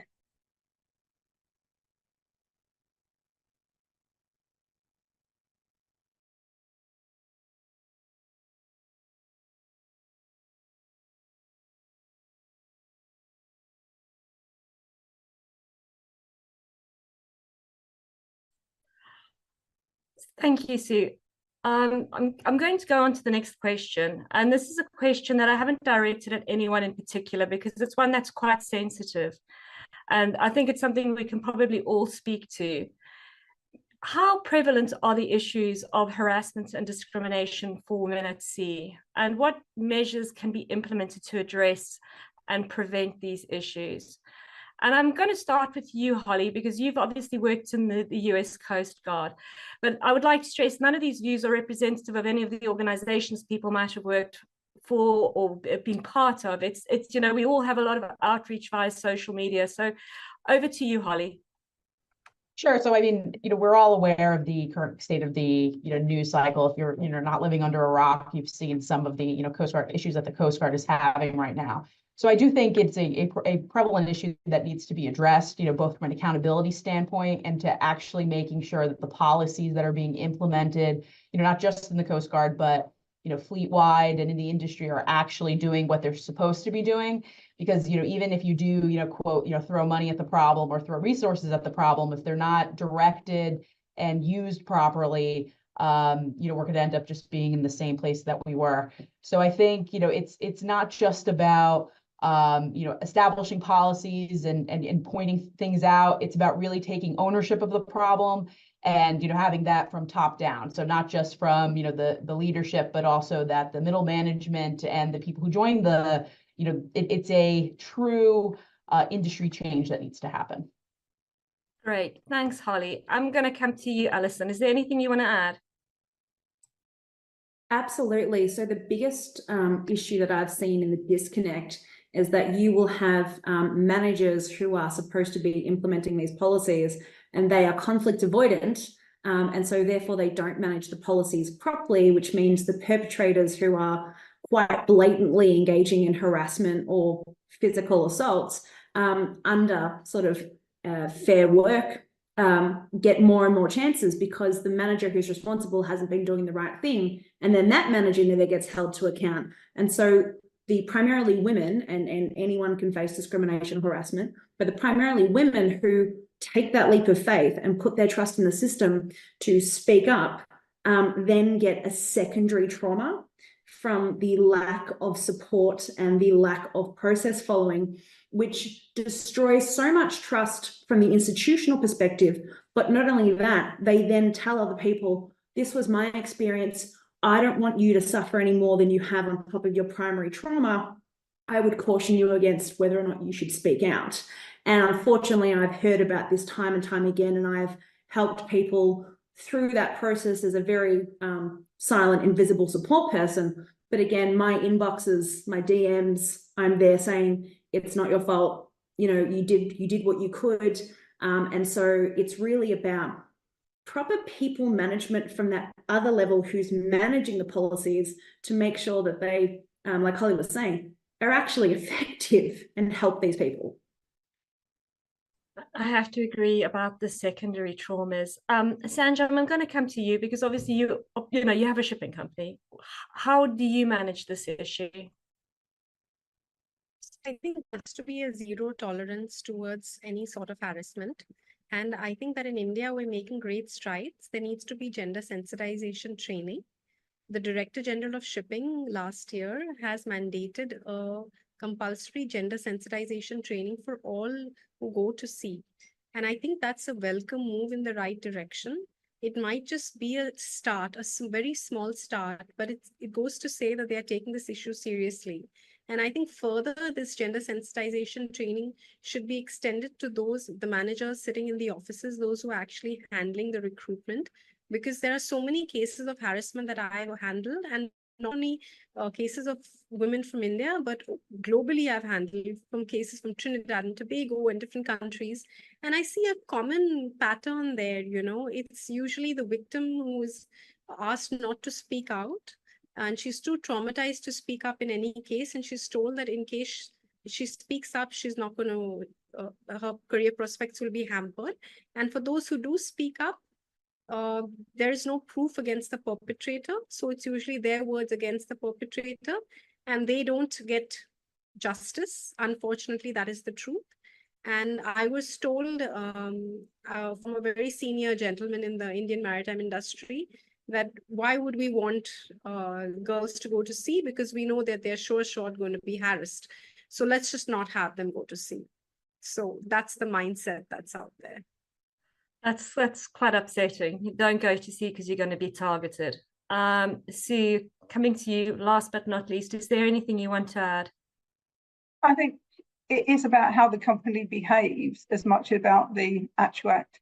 And what we've seen is that when a company behaves well and supports the women, that it gives out a message to everybody not to do it, that actually that can be turned into a positive for the company. So I know of a case that we've helped deal with where the company behaved extremely exemplary. They made an example of the person they were taken off the ship that had done the harassment.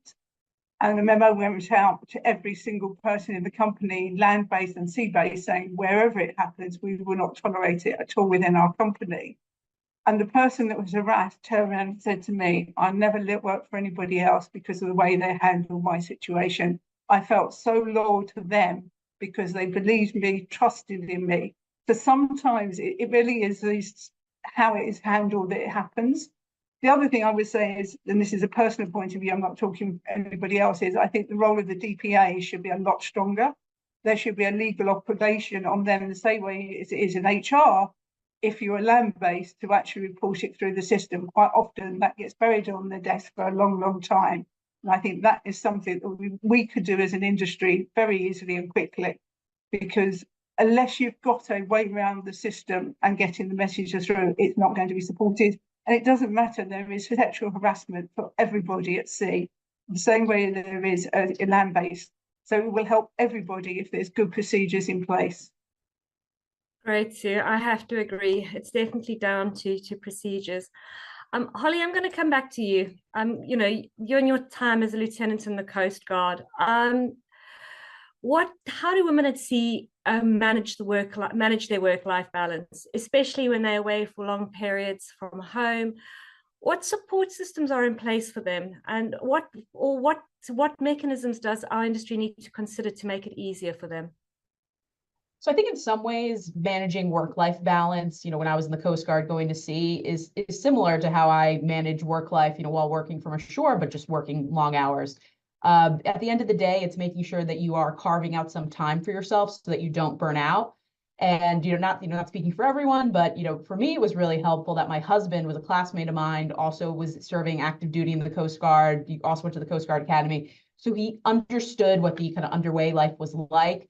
So I think kind of promoting that understanding, speaking to your loved ones at home, and just kind of giving them an understanding as to what you have to do on a daily basis is helpful. We don't have children, but I think a typical stressor across the industry is childcare. Anything that the industry can do to kind of release that burden, particularly as it applies to expenses for it, is helpful. And I know finally this I think is a little simplistic, but I think when you have a job that kind of takes you out of a normal routine, where you're spending all these times underway, long times away from home, having some sort of self-care that involves moving your body that you're doing on a regular basis is very helpful. So like on ships, it's very easy for you to just eat, you do your work. In the Coast Guard, for me, it was going on a law enforcement boarding, doing paperwork, and then you go to sleep. But really, forcing yourself that, for some of those minutes that you do have to either, work out or do yoga, do some stretching, and really just commit to it, because it really does help how you feel on a regular basis. Excellent. So we're going to go from sort of exercising the body to exercising the mind. Alison, I'm going to come to you now. Are there adequate education and training opportunities for women in the maritime industry?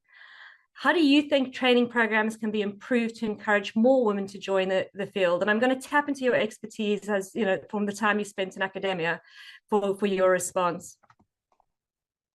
It's really fascinating because are there courses and MBAs and Lean Six Sigmas and all these things? Absolutely there are. You know what there isn't?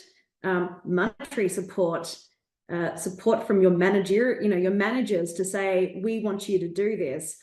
There isn't support in terms of, hey, take some leave, take some study leave. We want you to support you. So instead it's a case of, if you're going to do it, the kind of constant messaging is you aren't good enough to be here. You aren't, you don't have the skill set to be promoted. And so you're going to have to do all these things, and you have to do it on your own money in your own time while you're working crazy hours. The stories I hear about women who couldn't even come to Worcester events as part of a business development networking and would take annual leave to come to Worcester professional development opportunities. But the men get to go to the golf, and they get to go to the rugby, and they get to go to the tennis. And it just blew my mind. And I was offering to call these women's bosses and give them a piece of my mind. So there is that tacit undercurrent of, well, it's not worth it anyway because you're never going to get ahead. But you know what you should do? You should work yourself stupid and we'll never promote you. But when you leave, we'll hire 3 people because that's how many people it takes to replace the work that you were doing but weren't good enough to promote or pay more. Thanks, Alison. I have to agree that I share many of your sentiments. I'm going to come to you, Samjam, because you, obviously, are a board member of the World Maritime University. And I was wondering whether you had any reflections or insights that you wanted to share. So I want to echo what Alison says, that there need to be more donors for women, because obviously women want to progress in their careers. They want to do better, but they don't get the right opportunities. So I think what's really good is that we have donors now who specify that they want to have more women. They want to fund more women. And not only that, even the IMO programs, the GHG program, at the end of the program, they have a scholarship for one man and one woman who can go to study at the WMU. So I think it's things like that that needs to be emulated by the private sector. In the government, I think it's already being done, especially in India. We give a lot of opportunities. In the government sector companies, we see a high level of women. But I think in the private sector, that's where it is. We need to make sure that there are more funders, there are more donors to help women go through these leadership programs, to upskill themselves. And women need to also know that, be confident enough to ask and to demand that they are worthy of it. Because I think women hold ourselves back. We tend to do that. So it's both. We need to push ourselves forward. We need to ask for it, because if you don't ask, you don't get. Yep, I would agree. We do need to push ourselves and sort of, we've been talking about sort of well-rounded minds and having opportunity. I'm going to come back to you, Holly. I mean, fortunately, people are talking more about well-being. It's a key issue. It's a key issue when it comes to safety. I mean, Holly, from your perspective, sort of what specific health and well-being concerns might emerge for women working at sea? And are there sufficient resources to address these? So I think there's kind of a couple aspects to this. So first, I think getting better support structures for female healthcare.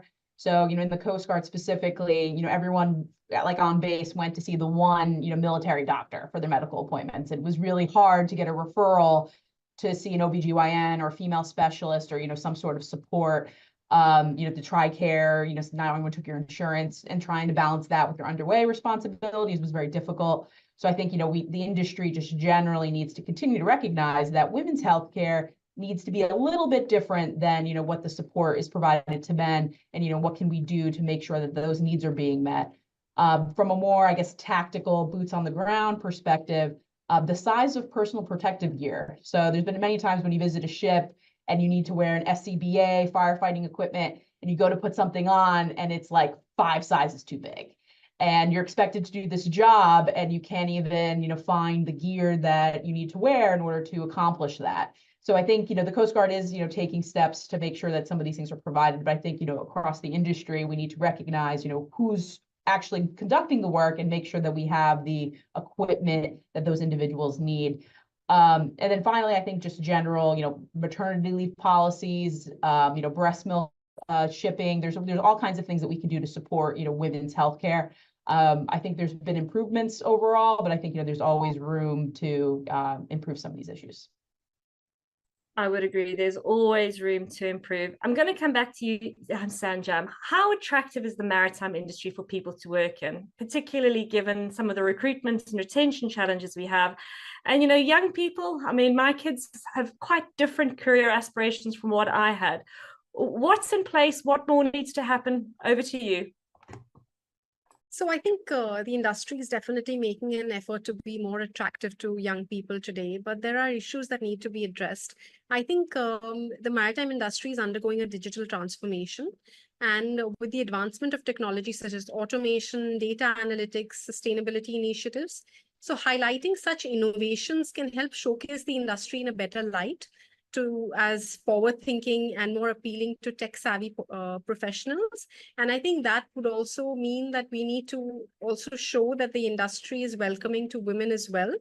It needs to be shown that women can enter the industry. It's not only about having physical strength at sea, but it's actually, with technology, things are changing very drastically. So I think creating a more diverse and inclusive environment can help attract men and women from all the youth to the industry. Thanks, Sanjam. And I'm going to come to you, Sue, as somebody who is an expert in sort of gender diversity and inclusion.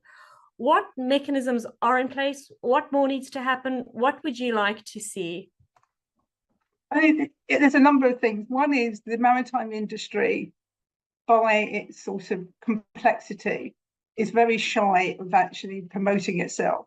So the only time we get seen, unfortunately, is when there's something negative, like a ship going into the bridge, fires on ships and things like that. So the image in the public is quite sort of not as good as maybe like the aerospace industry. So I think we need to think about how we project ourselves. You know, we move 90% of the goods, but people just don't know about us. So therefore, it's not on a career path. So if you talk to somebody in a school and says, I want to do this type of job, I would guarantee you virtually every school would never say, well, have you thought about maritime? So it's about raising the profile of the opportunities and actually thinking about how people want to work. You know, we're looking into this new way of working. There's going to be a lot of opportunities for remote working. As Sanjam said, as digitalization, automation comes in. That's perfect for a female to do. But she can't do it if she doesn't know it exists. The other thing I would say is language in the adverts. We need to change the male masculinity of the way we advertise jobs. If you advertise a job that has female work-friendly language in it, men still apply. If you only have male masculine language in your job, women will not apply. So how do you know you've got the best person in the job if you're only going to 50% of the population? So I would say really look at the language. You start off right at the beginning of what the job says. I'm going to open this question out to a few more of you. I mean, Sanjam, have you got any perspectives on this? I mean, as somebody who's got a family-owned shipping company, what are you doing? So I have a 16-year-old who is not interested in shipping. And that just goes to show that we are not doing enough as an industry. We are not attractive enough. We're not visible enough. And as Sue said, we are only in the news when there is a blockage of a canal, when there is a collapse of a bridge, things like that. But I think that we need to go back to the schools and start from there, where little kids learn about being a firefighter, you know, about being a policeman. I think they need to be introduced to that concept. We need to have play parks where they can dress up. I mean, at fancy dress competitions in school, you don't see children dressing up to say they're going to be a captain, right? So I think they need to really go back. I think it's something that we need to introduce in schools and then promote in colleges, and we need to stop working in silos. I noticed the industry here in India also, we all are making efforts, but it's all in silos. We need to get together. The entire industry needs to get together and make a common effort, and that's when we'll succeed. Excellent. And Alison, I'm going to pick on you. I mean, how do we stop the shipping industry talking to itself? How do we, as an industry, sort of promote our profile more widely in other channels so that people are more aware of the great work that we do and our critical role in maintaining supply chains? Well, I'm on TikTok. I've got that cornered. Everyone's like, this is the most niche part of TikTok. I'm like, yes, I'm out there fact checking AI about, containers going overboard, but separate to my social media career. We have millions and millions and millions of containers, which people see on the road, they see in container stacks. Why are shipping companies not doing public PR campaigns of finding like a scavenger hunt with the sides of containers? Why are they not utilizing these huge mobile advertising spaces? I think CMA CGM did it briefly with the Paris Olympics. They were like, oh, look at us, we're the logistics partner. And everyone's like, don't know what you do, mate. But we have literally all these blank canvases. And let's be honest, the containerized shipping industry is cashed to the max right now. They are cashed to the max. So why are they not setting up competitions, whether they can go to schools, whether they can go to PR companies, go to the internet, go to Reddit. I'm sure they've got great ideas. Just cherry pick them, pay people for their work. But, you have what, 850 million TEUs, was it in 2019, that moved through the world per year? That's 850 million blank canvases. Get painting, people. I have to, you made me giggle because for one of the inaugural London International Shipping Weeks, we tried to put a container into central London so that people could see shipping. And the proposal was rejected by every single council. So we couldn't even bring shipping to the City of London. So there is a lot that can be done, but I think there are some, unfortunately, not all stakeholders are that welcoming. And last but not least, Holly, have you got anything that you want to add? So I do think that, when it comes to just initiatives in general, speaking from just, being on a ship, the internet's pretty terrible. So I think that, when we talk about, a group of people who are very connected, who are very, wanting to communicate with each other, we need to have ways that can happen. So whether that be through TikTok, whether that be through just other social media and other aspects, just maintaining that ability to communicate, while we're at sea. So, and obviously there's some security issues with that. There's things that we would have to overcome, but I think that, really showing that this is some way that, we can still maintain connectiveness will really help in encouraging people to, join the industry. Brilliant, thank you. And now we're all going to embrace some wistful thinking. If there was one thing that we could possibly change about our industry, what would that be? I'm going to come to you. Alison, what would you change about the industry to make it more attractive to people, to get more people in? What would it be? Piggybacking off of Holly's, every commercial shipping ship has to have Starlink. And there has to be a minimum amount of connectivity and usefulness. And so if every ship had, again, the security concerns, we absolutely know. I'm sure there's certain websites and, gaming, you don't want them spending all their money. But we're living in a cost of living crisis where accommodation is also incredibly hard to come by and very expensive. Hey, why don't you go on a ship for a couple of months at a time and you can live on board it and someone else will make you meals and you can sit on the internet in your downtime and you can study, you can have a hobby. I think there was an article recently about how more and more seafarers don't even want to go through the Red Sea. We already were at a critical shortage of seafarers before COVID. Then we had the COVID exit. Then we had the Russia-Ukraine exit. And now we going to have the Red Sea exit. And that's still not looking at recruiting women. So I think that from a safety perspective, if you want to make it more attractive to have women and they know they have guaranteed internet access to report or to get help or to get that connectivity or to get that community happening to help them overcome any specific challenges, everyone getting Starlink, I think suddenly you're having a whole different conversation. So for you, it's all about being online. Sue, what's it for you? I think for me, it's about stop talking and actually walking the talk. So I think we've got the awareness up now within the industry. There's a lot of talk about it, but it's about how we take that talk to actually actions. And I would like to see much more with the review of STCW going through the IMO at the moment, that culture and diversity is actually engaged woven through the whole of the training, because we are talking about ships that have a multitude of different cultures and people from different countries, and we expect them all just to understand each other without the real sort of training. Yes, we train them to run a ship, we train them on EEST, we train them on all these things, but we don't do that basic training of how we actually respect each other and culturally work together.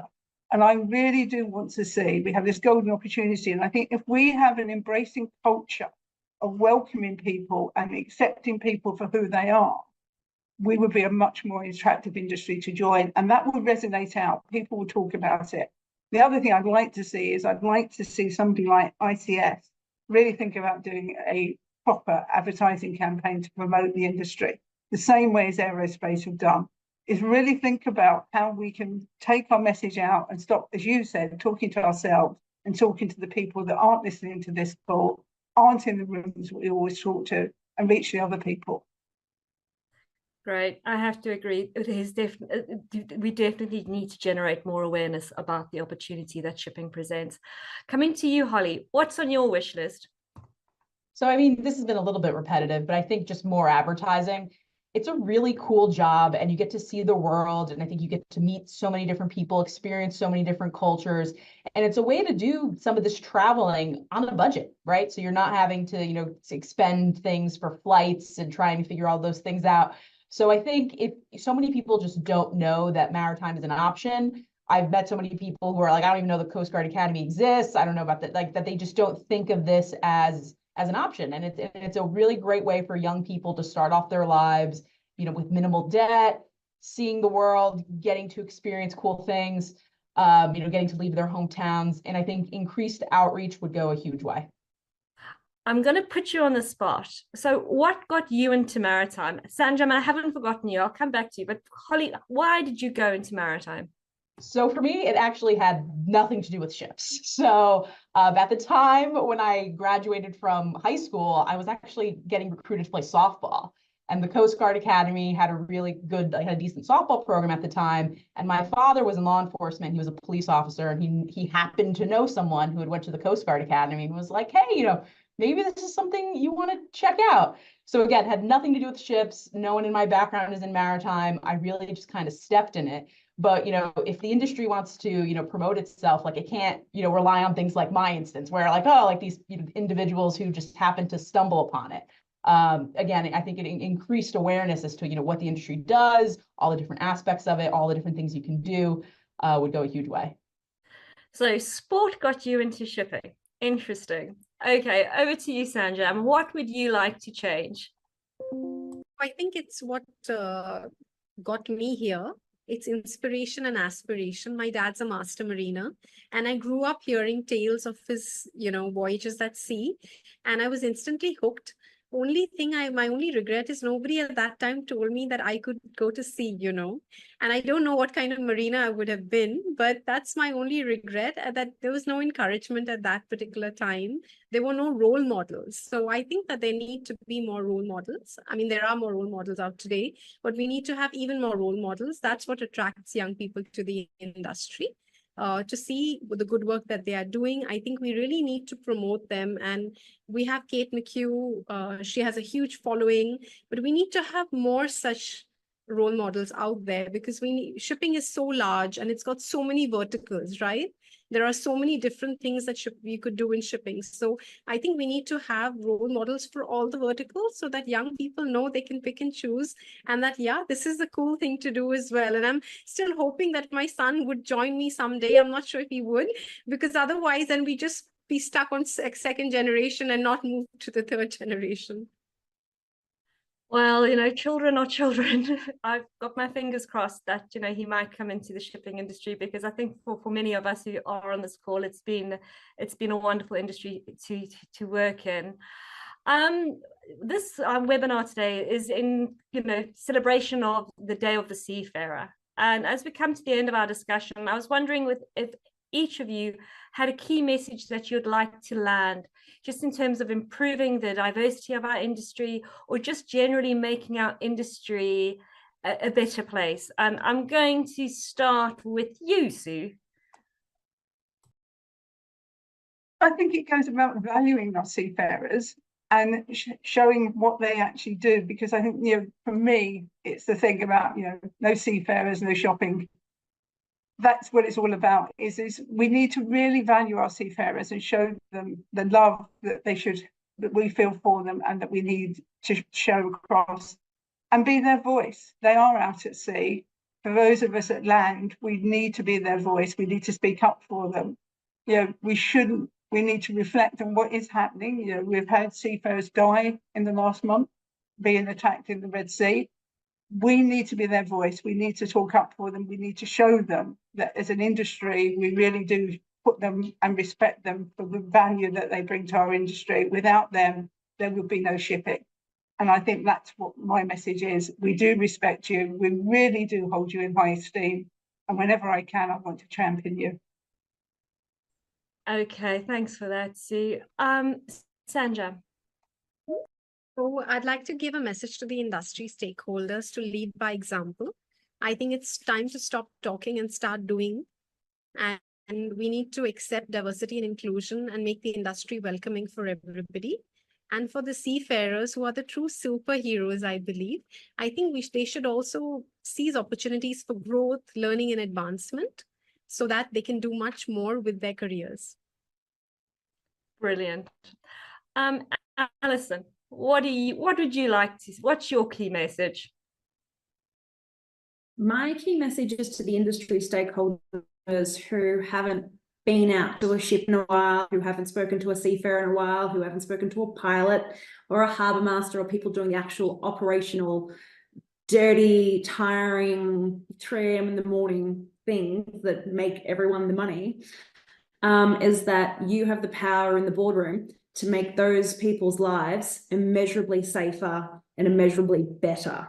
And so every time you're in an IMO plenary meeting, or you're in a boardroom talking about whether you should do this initiative or that initiative, and you're squabbling over $200 or you're squabbling over $2,000, and I want you to take a minute and realize that you're in a very nice cushy chair with a very nice comfortable ambient temperature to be able to pop out and get your coffee and pop out and get whatever takeaway food or, you know, tasty treat and go to the gym and go to the movies and see your friends and see your family and go, there's all these hardworking people who give up those luxuries so that they can make you lots and lots of money. And so you should be repaying the favor and taking every single opportunity that comes across your desk. And if there aren't enough, go find more to make sure that their lives are immeasurably safer and immeasurably better.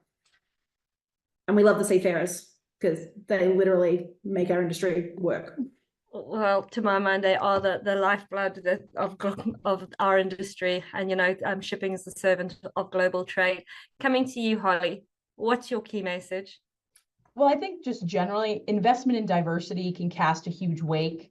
If you can see yourself in a position, so if you're a seaman, you're someone, lower levels of management, you see a female, you see, someone, a person of color, doing a particular job, that gives you at least some hope that, hey, one day, maybe it can be that position.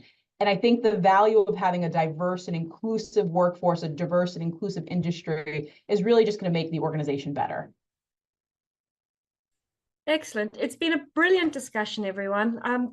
Plenty of takeaways from me, everything from secondary harassment to the need to invest more, that the opportunities exist, but it's really the budgetary figure, it's the spend to get people in. It's been a brilliant discussion. Anyone got any more thoughts they'd like to share, or shall we wrap this up and wish all our seafarers out there a very, very happy day of the seafarer? And our big thanks to all of them for all they do. 24/7, shipping doesn't stop. It's a lifestyle. It's days in, days out. It's dawn to dusk. It's Christmas. It's New Year's Day. It's every other day.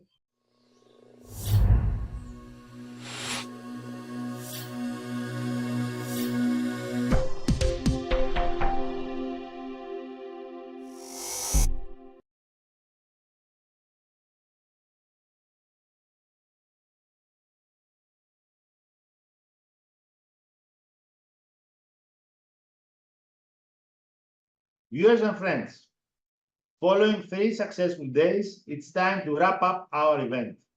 Many thanks to everyone who joined us this week, and once again, congratulations to the winners of the 2024 Crew Welfare Awards. Well deserved. As stated, this is a large-scale event accommodating more than 40 maritime stakeholders representing numerous organizations and countries across the globe. And we would like to thank all our speakers, panelists, sponsors, and supporters for their commitment and efforts contributing to the objectives of the event. And personally, I would like to thank all our team who involved in the planning, production, and delivery of the event. It's a large team, and at the end of the day, we wouldn't have such an event without them and without the support of our partners. Furthermore, we would like to express our gratitude to the world's approximately 2 million seafarers serving on board ships, making the world trade happen. The message of the event is loud and clear. We need to continue making progress on crew welfare, considering all dimensions of wellness and providing the best initiatives and conditions that will make their work and life on board a positive experience despite all challenges. In addition, we need to include in our discussions seafarer families who are an indispensable part of their lives. Finally, we look forward to seeing you in one of our future events in London, Athens, Singapore, and Dubai by the end of the year. Looking forward to announce our 2025 calendar of events soon enough for your planning arrangements. So stay tuned to safety4sea.com for more events and updates on crew welfare. Thank you very much.